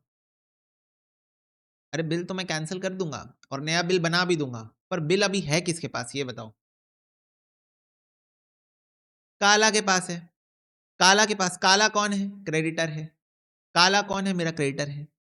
तो काला के पास बिल है बच्चों, बिल को मैं कैंसिल कर रहा हूं, तो पहले तो फिर से लाला को डेटर बनाओ, लाला अकाउंट डेबिट 1,20,000 टू काला अकाउंट, काला को फिर से क्रेडिटर बना दो, काला को फिर से क्रेडिटर बना दो, तो लाला को फिर से डेटर बना दो, काला को फिर से क्रेडिटर बना दो। हालांकि यहां नोटिंग चार्जेस नहीं आएगा क्योंकि नोटिंग चार्जेस की सिचुएशन ही नहीं आई, बोलो हाँ। नोटिंग चार्जेस यहां पर नहीं आएगा बच्चों क्योंकि नोटिंग चार्जेस वाली सिचुएशन बनी ही नहीं, राइट? यस। अब नया बिल बनाओ, नया बिल बनाओ, BR अकाउंट डेबिट टू लाला 1,20,000 और टू इंटरेस्ट। तो बच्चों फटाफट से बताओ 4 महीने का इंटरेस्ट कितना आ रहा है? 4800 आ रहा है। 1,20,000 रुपए इंटू 12% इंटू 4/12। 4 महीने का नया बिल बना रहा हूं ना, 4 महीने का नया बिल बना रहा हूं, तो 1,20,000 का 12% फॉर 4 मंथ्स, 4,800 रुपए का इंटरेस्ट मेरे लिए इनकम है, जो मैं लाला से लेने वाला हूं, मेरे लिए इनकम है, तो क्रेडिट हो रहा है। दोनों को मिला के 1,24,800 का नया बिल बना के हमने दे दिया। बोलो क्या ये बात क्लियर है? 1,24,800 का हमने नया बिल बना के दे दिया, किसको? लाला को। ओके, आगे बढ़ो, देखते हैं काला के साथ क्या हुआ। अ fresh bill including interest accepted by Lala on 1 अगस्त। 1 अगस्त को हुआ है भाई ये ट्रांजेक्शन, ठीक है। बाला ने सेटल की लाइबिलिटी काला को बाय चेक। काला की पेमेंट हमने चेक से कर दी बच्चों, तो Kala account debit to bank account. Kala की लाइबिलिटी हमने चेक से सेटल कर दी है। Okay, this was duly settled on the due date. Okay, तो ड्यू डेट के दिन सेटल किया, मतलब ड्यू डेट तो 1 तारीख थी ना, तो 1 तारीख को हमने सेटल कर दिया होगा। जर्नल एंट्री पास करो बाला लाला की बुक में, also show bills receivable account and bills payable account, ठीक है। तो 1 मिनट,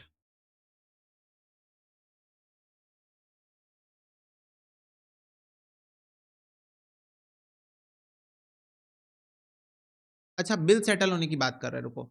तो बच्चों ड्यू डेट के दिन बिल सेटल हो जाएगा, मेरे को बताओ 1 अगस्त से काउंट करो 4 महीने, ड्यू डेट क्या आएगी?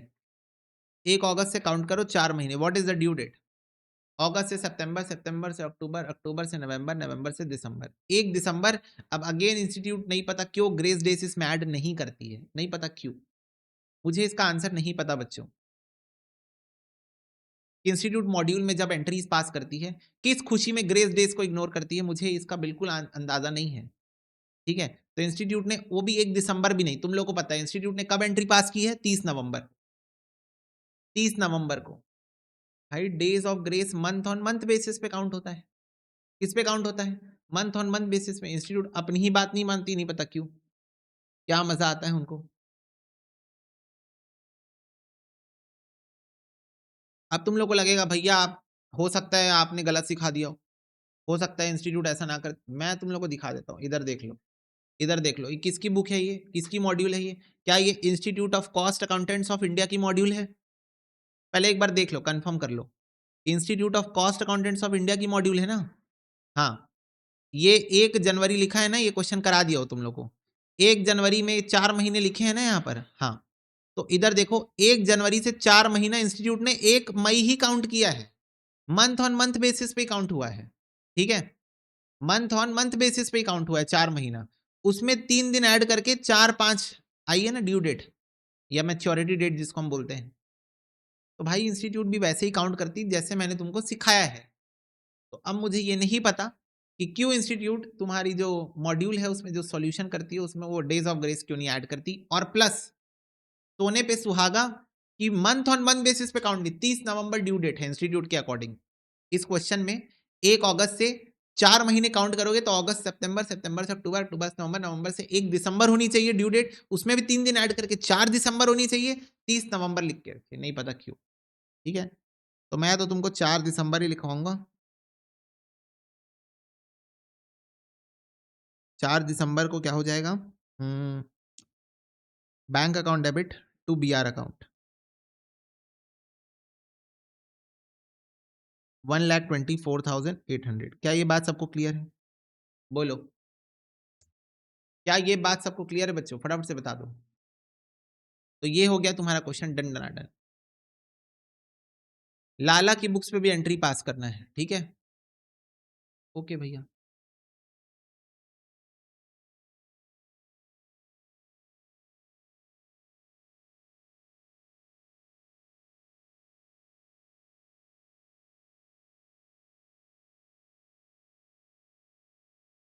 और ये गलती इंस्टीट्यूट ने ना सिर्फ फाउंडेशन की मॉड्यूल में करके रखी है, इंटर में नहीं की है।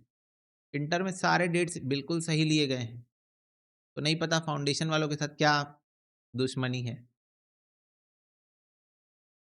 इंटर की मॉड्यूल में प्रॉपर करेक्शन हो गया।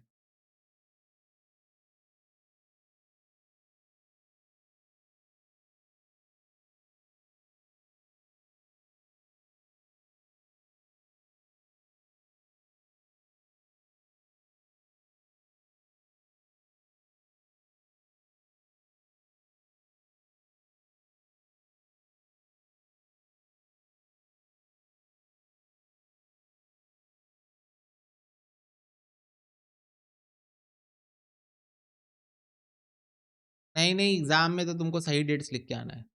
एग्जाम में बच्चों कुछ भी हो जाए सही डेट्स लिख के आना है। तुम उल्टा पुल्टा ज्ञान मत एब्जॉर्ब करो, जो सही चीजें सिखाई गई है उसी को एब्जॉर्ब करो, ठीक है।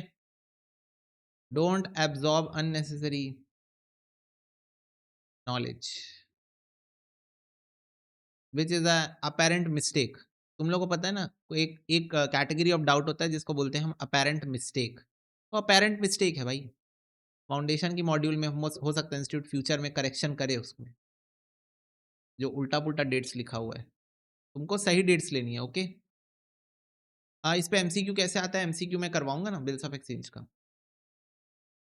एक तो टाइप ऑफ क्वेश्चन आता है वो, बिल डिस्काउंटिंग करा रहे हैं तो डिस्काउंटिंग चार्जेस कैलकुलेट कर लो, this is one of the type. Plus theory में आते हैं बहुत सारे एमसीक्यू।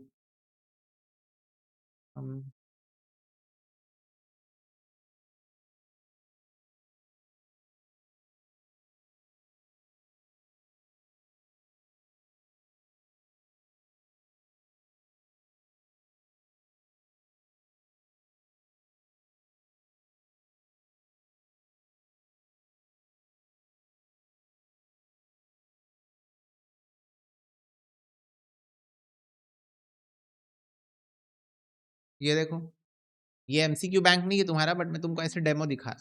ये देखो ऐसा टाइप का एमसीक्यू आता है। 1/1/5 को एक्स ने ड्रॉ किया बिल वाई के ऊपर 20,000 का, 3 मंथ्स के लिए ड्यू डेट क्या है बताओ। Due date due date due date वाला क्वेश्चन है ये सब। फिर उसके बाद एक क्वेश्चन आता है, ये देखो, ए ने 12,000 का बिल डिस्काउंट कराया 11,880 में, मैच्योरिटी डेट में बिल रिटर्न डिसऑनर, 20 रुपए का नोटिंग चार्जेस लग गया, तो कितना अमाउंट बैंक ए के अकाउंट से ड्रॉ वो करेगी, काटेगी। तो कितना अमाउंट काटेगी, कितना अमाउंट काटेगी, जो भी बिल का अमाउंट था प्लस नोटिंग चार्जेस काटेगी, है ना, इतना अमाउंट काट लेगी। बिल आफ्टर साइट अभी मैंने बताया नहीं है तुमको क्या है बिल आफ्टर साइट, ओके। फिर उसके बाद ये देखो, बैंक से बिल डिस्काउंट कराया तो डिस्काउंटिंग चार्जेस कितना होगा, ठीक है। हाँ क्रेडिट, कितना अमाउंट से आप क्रेडिट करोगे, तो एक तरीके से वही सब है, जो टोटल अमाउंट से होता है उतने अमाउंट से आप क्रेडिट करोगे। बिल आफ्टर साइट के ऊपर क्वेश्चन है।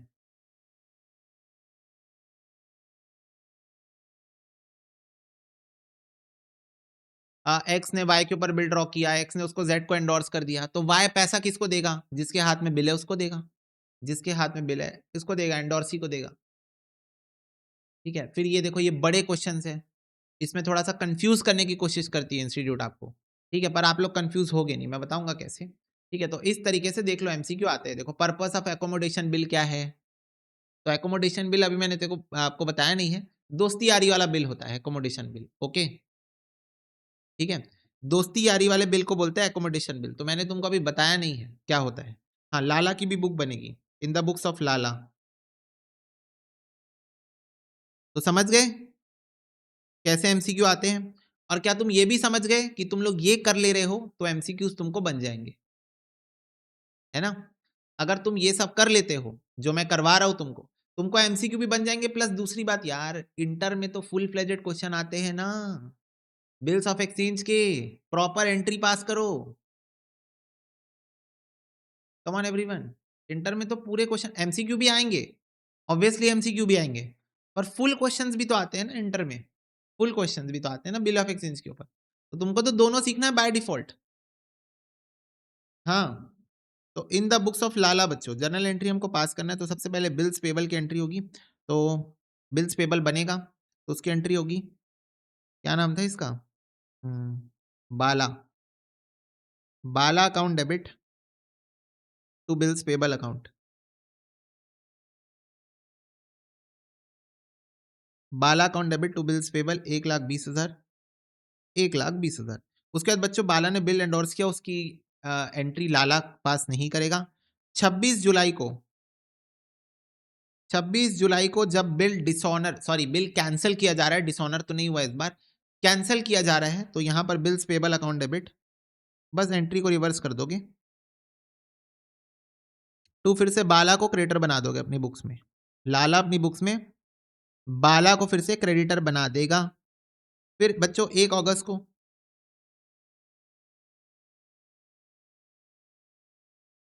1 अगस्त को, ठीक है, नया बिल ड्रॉ होगा, तो बाला अकाउंट डेबिट, बाला अकाउंट डेबिट 1,20,000। इंटरेस्ट बच्चों इसको पे करना पड़ेगा, तो इंटरेस्ट इसके लिए एक्सपेंस है, इंटरेस्ट अकाउंट डेबिट 4800 का, to bills payable account 124,800। Okay, yes. And then बच्चों काला की पेमेंट हुई, उसको कोई फर्क नहीं पड़ेगा। 4 दिसंबर को सीधा ये बिल की पेमेंट कर देगा, तो 4 दिसंबर को ये बिल की पेमेंट कर देगा। Bills payable account debit to bank account 1,24,800, 1,24,800, ये सीधा पेमेंट कर देगा। बस लाला की बुक से बच्चों इतनी एंट्री होगी, दैट्स इट।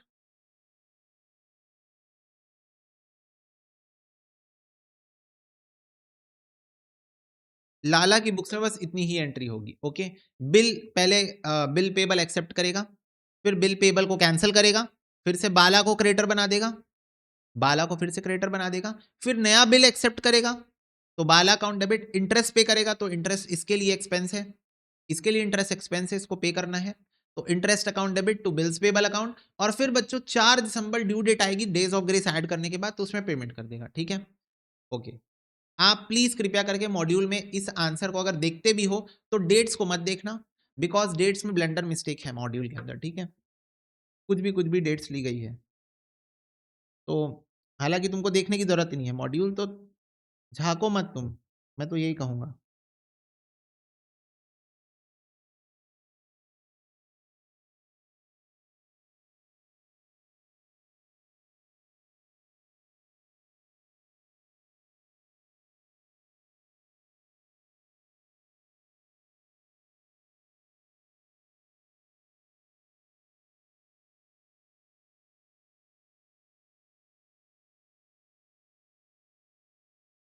बोलो बच्चों, क्लियर है ये बात?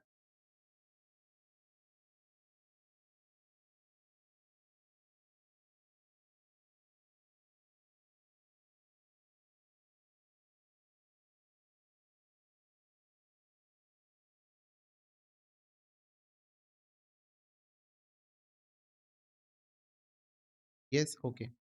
एक बार नोट्स में दिखाना चाहता हूँ मैं तुमको, नोट्स में यहाँ पर टू बैंक भी होगा।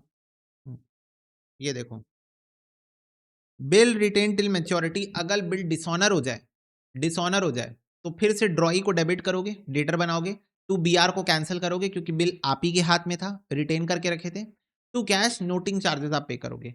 अपनी बुक्स में ये सेम एंट्री पास करेगा, बिल्स पेबल अकाउंट डेबिट कर देगा, नोटिंग चार्जेस अकाउंट डेबिट कर देगा, टू ड्रॉअर को क्रेडिटर बना देगा फिर से।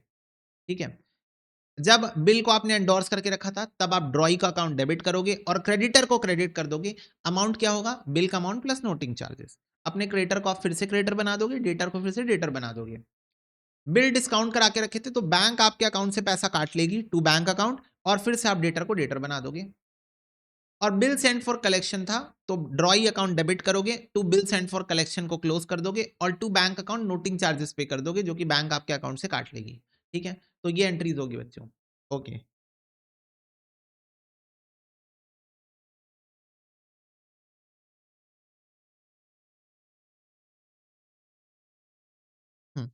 ये कॉन्सेप्ट मैंने आपको अभी अभी जिस क्वेश्चन में कराया, renewal of bill of exchange. Renewal of bill of exchange मतलब डिसऑनर होने के पहले, डिसऑनर होने के पहले कोई व्यक्ति आके आपसे एक्सेप्ट करे कि भाई बिल डिसऑनर होने के पहले ही कैंसिल कर देते हैं और एक नया बिल बना के दे दो।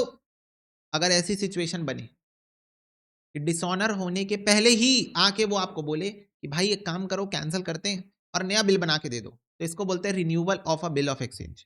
तो देखो, sometime acceptor of bill is unable to pay the amount on the due date. In such cases acceptor आपको रिक्वेस्ट करेगा ड्रॉअर को कि यार पीरियड का एक्सटेंशन कर दो, इसी को कहा जाता है renewal of bill.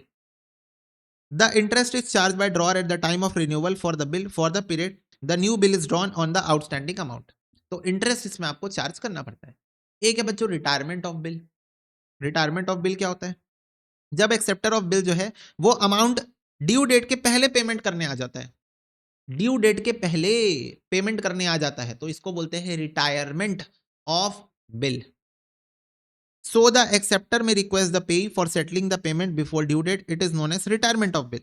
Also drawer जो है वो ड्रॉई को सम डिस्काउंट अलाउ करेगा, इसको कहा जाता है रीबेट। इसको कहा जाता है रीबेट। तो जो डिस्काउंट अलाउ करेगा, बच्चों एक बात बताओ, ड्यू डेट से पहले पेमेंट मिल रही है तो डिस्काउंट दे रहे हो, उस डिस्काउंट को कहा जाता है रीबेट। क्या ये बात क्लियर है? ड्यू डेट के पहले पेमेंट मिल रही है तो डिस्काउंट देना पड़ेगा, और उस डिस्काउंट को कहा जाता है रीबेट। क्या ये बात सबको क्लियर है?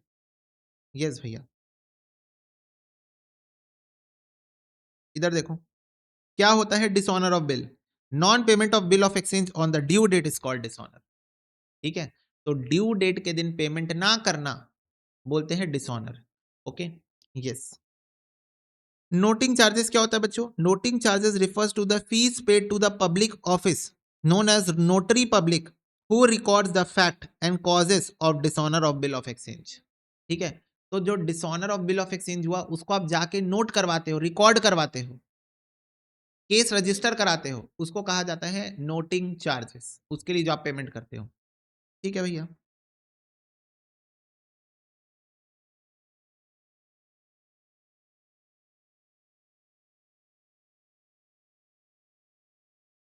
Yes,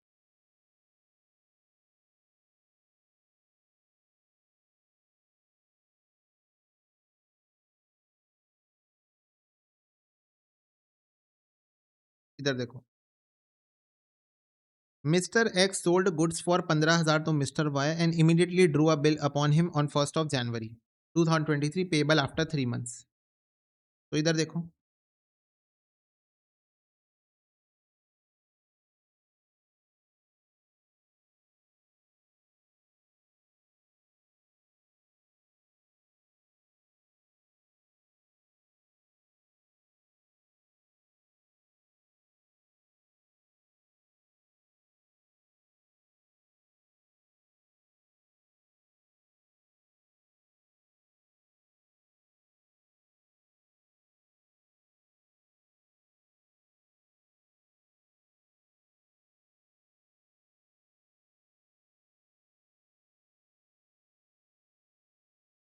in the books of mister X, in the books of mister Y. Okay, yes. तो सबसे पहले इधर देखो, क्या कह रहा है क्वेश्चन? 1 जनवरी को 15,000 रुपए के गुड्स सोल्ड हुए हैं। 1 जनवरी को Y account debit to sales account.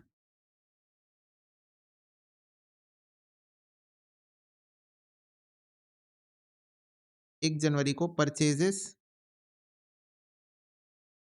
Account debit to X account. Okay, then bill draw हुआ तुरंत तुरंत, उसी दिन बिल ड्रॉ हुआ, तो bills receivable account debit to Y account.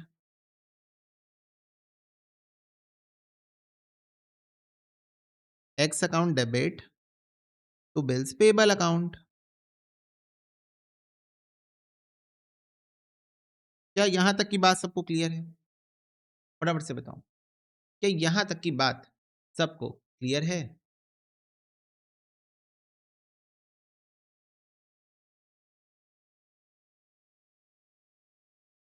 Yes, okay. On maturity bill dishonour कर गया एंड 50 रुपए हमने पे किया है होल्डर ऑफ द बिल को एज नोटिंग चार्जेस। तो बच्चों जिसके पास बिल था,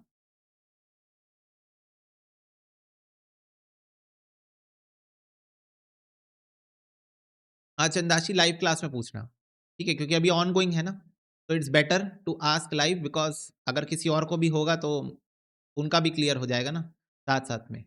ठीक है, तो आज 12 PM। अब सुनो इधर, मैच्योरिटी के समय बिल डिसऑनर हो गया, ठीक है, और तो शाम को भी है, ठीक है, ये यहीं पर लिख दो, मैं एड्रेस कर दूंगा खुद से। ठीक है, लिख दो, मैं एड्रेस कर दूंगा लाइव क्लास में खुद से। ऑन मैच्योरिटी बिल डिसऑनर कर गया बच्चों, और 50 रुपए पे किया गया है होल्डर ऑफ द बिल के द्वारा एज नोटिंग चार्जेस। तो डिसऑनर कब हुआ? ड्यू डेट के दिन। और ड्यू डेट कब आएगा? फटाफट से बताओ सारे बच्चे, 1 जनवरी 3 महीना। ड्यू डेट बताओ, असली वाली ड्यू डेट, सही वाली ड्यू डेट बताओ, सही वाली, सही वाली ड्यू डेट बताना ना। तो 1 जनवरी 3 महीना, ड्यू डेट बताओ। 4 अप्रैल, वेरी वेरी गुड। तो 4 अप्रैल को बच्चों कारनामा हो गया, 4 अप्रैल को कारनामा हो गया। तो सबसे पहले हम फिर से वाई को डेटर बना देंगे, तो वाई अकाउंट डेबिट, हम वाई को फिर से डेटर बना देंगे, Y account debit to B R account, B R था हमारे पास वो गया, और टू कैश अकाउंट। हमने 50 रुपए का नोटिंग चार्जेस पे किया, तो अब 15,050 रुपीज हम पूरा वाई से वसूलेंगे, यस और नो? 15,050 रुपीज हम पूरा का पूरा वसूलेंगे वाई से, क्या ये बात क्लियर है? एज अगेंस्ट टू दिस 4 अप्रैल को ये भाई साहब क्या एंट्री पास करेंगे? ये भाई साहब का बिल कैंसिल हो रहा है, बिल्स पेबल अकाउंट डेबिट, इनको नोटिंग चार्जेस का फटका लगेगा, तो नोटिंग चार्जेस अकाउंट डेबिट हम इन्हीं से वसूलेंगे ना noting charges. To X account, X को ये फिर से क्रेडिटर बना देंगे, 15,050 रुपीज। क्या ये बात सबको क्लियर है बच्चों? क्या ये बात सबको क्लियर है?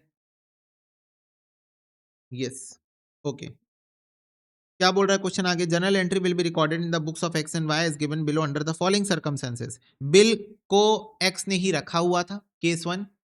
केस 2, बिल को डिस्काउंट करा लिया गया था बैंक से इमीडिएटली 12% पर एनम के हिसाब से, और बिल को एंडोर्स कर दिया गया था in the favour of Z. तो बच्चों 3 अलग अलग केस में एंट्रीज पास करनी है।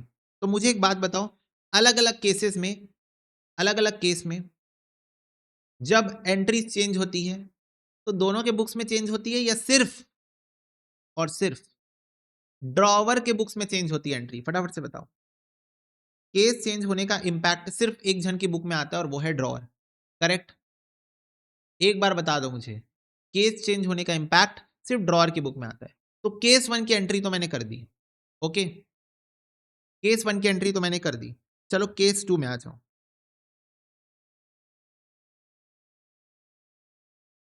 केस 2 में आ जाओ। केस 2 में तो पहले बिल डिस्काउंट कराना पड़ेगा, तो बिल डिस्काउंट कराते हैं 1 जनवरी को, bank account debit, discounting charges account debit to B R. पहले बिल को डिस्काउंट कराओ। 15,000 का बिल है बच्चों, 12% के हिसाब से डिस्काउंटिंग चार्जेस निकालो मुझे और बताओ कितना आ रहा है। प्लीज मुझे डिस्काउंटिंग चार्जेस निकाल के बता दो कितना आ रहा है।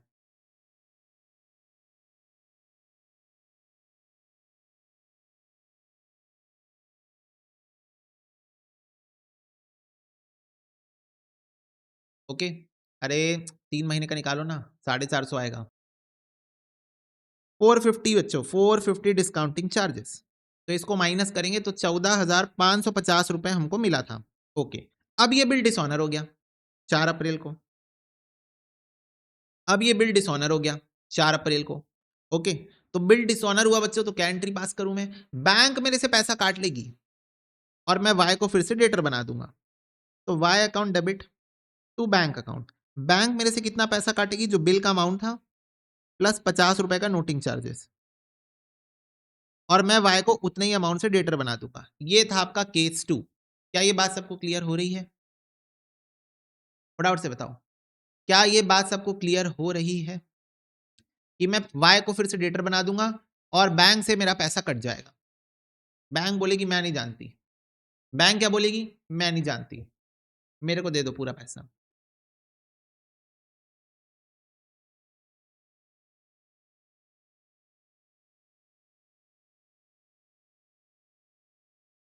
बैंक को कॉल करेंगे ना, बोलेंगे, बैंक बोलेगी हेलो कौन, कौन?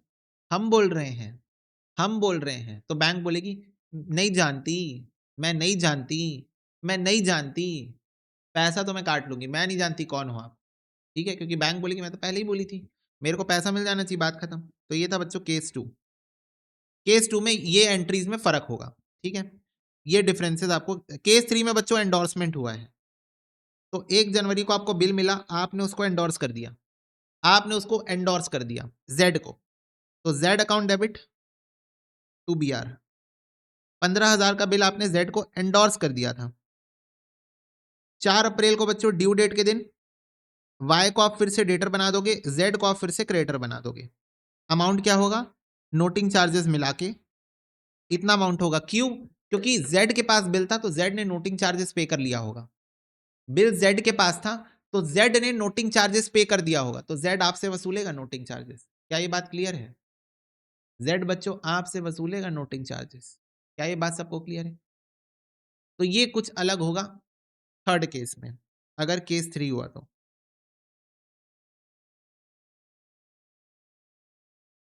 और इसकी बुक में तो कोई फर्क नहीं पड़ेगा, है ना, इसकी बुक में कोई फर्क नहीं पड़ेगा, इसकी बुक में कोई फर्क नहीं पड़ेगा। तो बच्चों ये था सॉल्यूशन नंबर 15, और मैं आपको एकदम जेन्युइनली दिखाना चाहता हूँ कि इंस्टीट्यूट ने बिल्कुल एब्सोल्युटली करेक्ट डेट्स इस क्वेश्चन के अंदर लिए हुए हैं। एक मिनट रुक जाओ, ये क्वेश्चन है आपके इंटर के मॉड्यूल में, तो हाँ ये देखो, यस बच्चों इधर देखो। अब देखो इंस्टीट्यूट ने एकदम एब्सोल्यूट, मैं आपको बोला ना फाउंडेशन में ही मिस्टेक है, इंटर में सारे डेट्स करेक्ट है। ये देखो अप्रैल 4 दिख रहा है, अप्रैल 4, ये देखो अप्रैल 4, ड्यू डेट्स अप्रैल 4 लिया हुआ है, तो एकदम एब्सोल्युटली करेक्ट लिया गया है इंटर की मॉड्यूल के अंदर। फाउंडेशन में ही मिस्टेक्स है, तो आप मिस्टेक मत करके आना, आप करेक्ट डेट लेके आना। कहने का मेरा सार यही है, the crux which I want to tell is you have to take correct dates, okay. कोई वे आउट नहीं है, कोई इसका परम्यूटेशन कॉम्बिनेशन नहीं था। हाँ, जिस क्वेश्चन में डेट्स लिखी हुई है उस क्वेश्चन में आप ले सकते हो, जो डेट लिखी हुई है उसमें आप दिमाग मत लगाना कि ड्यू डेट तो ये होना चाहिए, इंस्टीट्यूट ने ये क्यों लिया हुआ है। बेटा क्वेश्चन में लिखा हुआ है तो ले लो, 1 जुलाई क्वेश्चन में लिखा हुआ है तो ले लो दिमाग लगा के। पर जिस क्वेश्चन में डेट्स नहीं लिखी हुई है उस क्वेश्चन में आपको ड्यू डेट सही वाली ही लेनी है, जो आपको मैंने सिखाई है। क्या ये बात क्लियर हो रही है सबको? बोलो।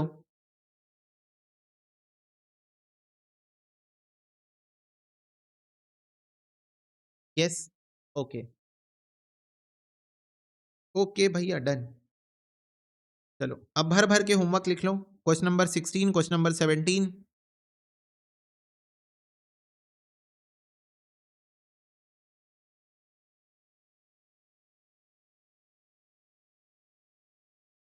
सारे होमवर्क हो जाने चाहिए, 16, 17, क्वेश्चन नंबर 4, 5, 6, 7, 8, 9, 10,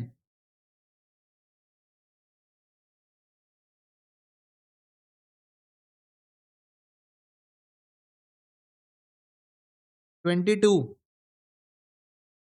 नहीं नहीं नहीं नहीं, 22 नहीं, 22 नहीं।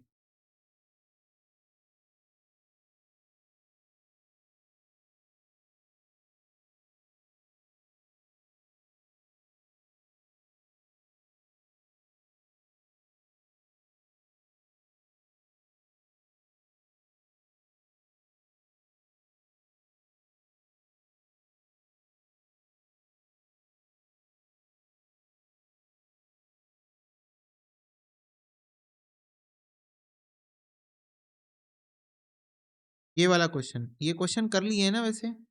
ये क्वेश्चन कहाँ की है, सुनील ओड वाला?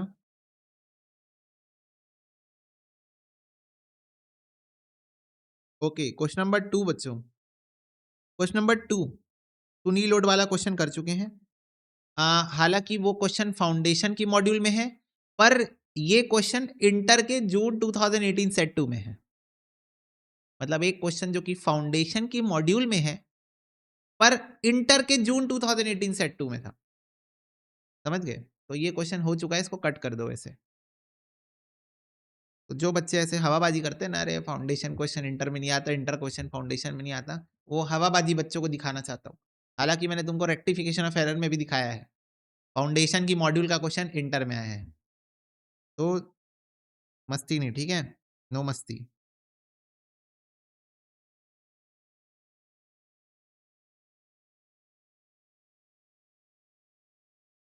इधर देखो, इधर बच्चों, oh my god, oh my god, Sunil owed 80,000, वही क्वेश्चन, एमक्यूपी दिसंबर 2023 सेट टू, अभी लेटेस्ट रिसेंट, और जून जून 2017 में अगेन सेम क्वेश्चन इंटर में, फाउंडेशन की मॉड्यूल का क्वेश्चन है ये, फाउंडेशन की मॉड्यूल का क्वेश्चन है, इंटर में आ रहा है बार बार, ओ माय गॉड, एक फाउंडेशन के अंदर जो क्वेश्चन है वो बार बार इंटर के एग्जाम में आ रहा है, हाँ बार बार, हाँ अभी अभी एमक्यूपी दिसंबर 2023 सेट टू के अंदर है ये क्वेश्चन, समझ रहे हो, मजा आ रहा है देख के,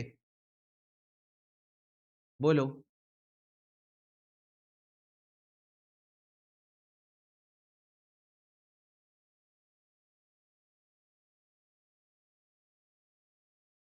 हम भी अकेले तुम भी अकेले, मजा आ रहा है, कसम से भैया मजा आ रहा है देख के।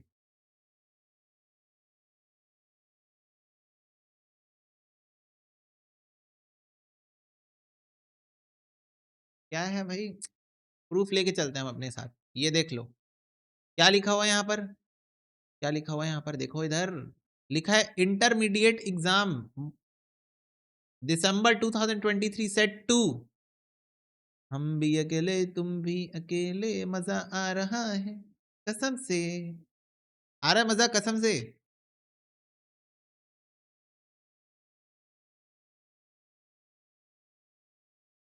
इधर देखो, फाउंडेशन की मॉड्यूल का क्वेश्चन, फाउंडेशन की मॉड्यूल का क्वेश्चन है, इंटर के एमक्यूपी में है, पीवाईक्यू में भी है, पीवाईक्यू में भी है, भैया ये तो आप डेंजरस बात कर रहे हो हमसे, डर लग रहा है भैया, डर लग रहा है।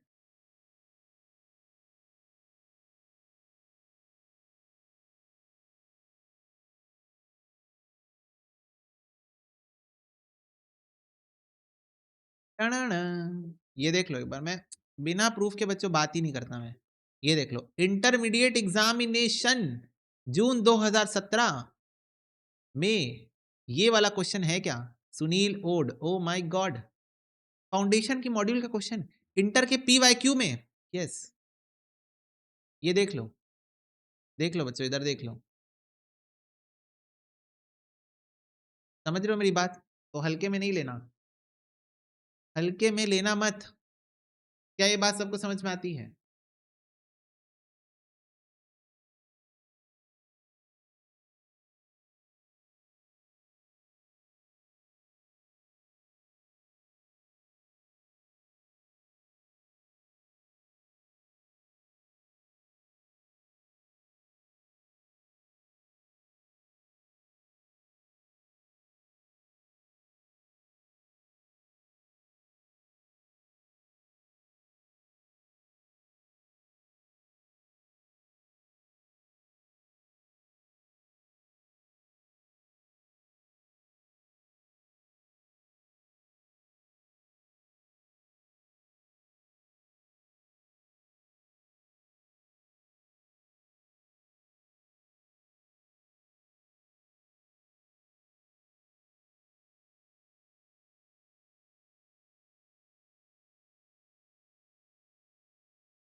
इसके बाद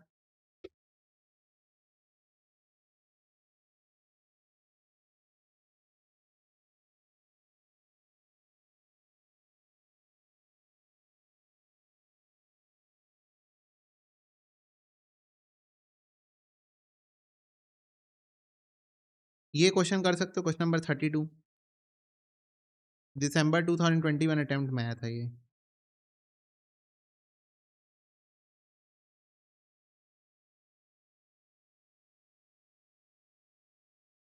ये क्वेश्चन कर सकते हो, क्वेश्चन नंबर 33,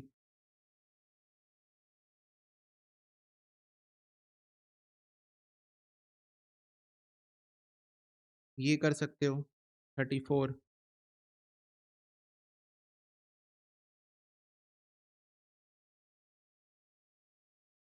बस हो गया बच्चों। बाकी जो क्वेश्चंस छूटे हुए हैं ना, वो सारे क्वेश्चंस जो है वो एक टॉपिक के ऊपर है जिसका नाम है accommodation bill. As far as foundation are concerned, accommodation bill topic foundation से एक्सप्लिसिटली हटाया गया इंस्टीट्यूट के द्वारा, ठीक है। तो फाउंडेशन में एकोमोडेशन बिल नहीं आता, पर इंटर में आता है।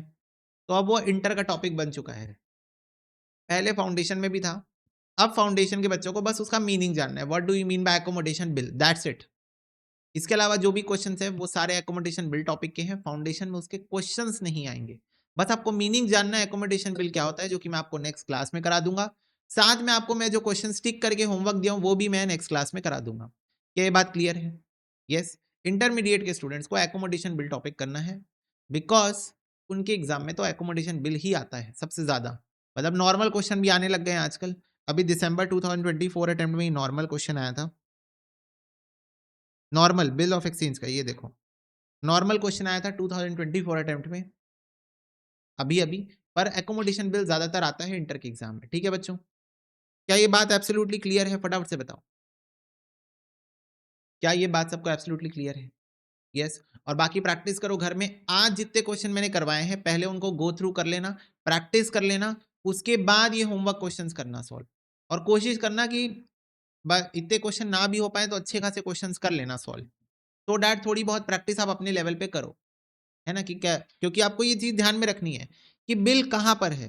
तो डिसऑनर करते टाइम आपको इस चीज का ध्यान रखना पड़ेगा, जहां बिल है वहां से आपको नोटिंग चार्जेस पे करवाना पड़ेगा, वहां से आपको एंट्री पास करवानी पड़ेगी। तो आपको इस चीज का ध्यान रखना है, ओके, कि बिल जहां पर है वहां से आप लोगों को एडजस्टमेंट करवानी पड़ेगी, ट्रीटमेंट करवानी पड़ेगी। क्लियर हो रही है बात?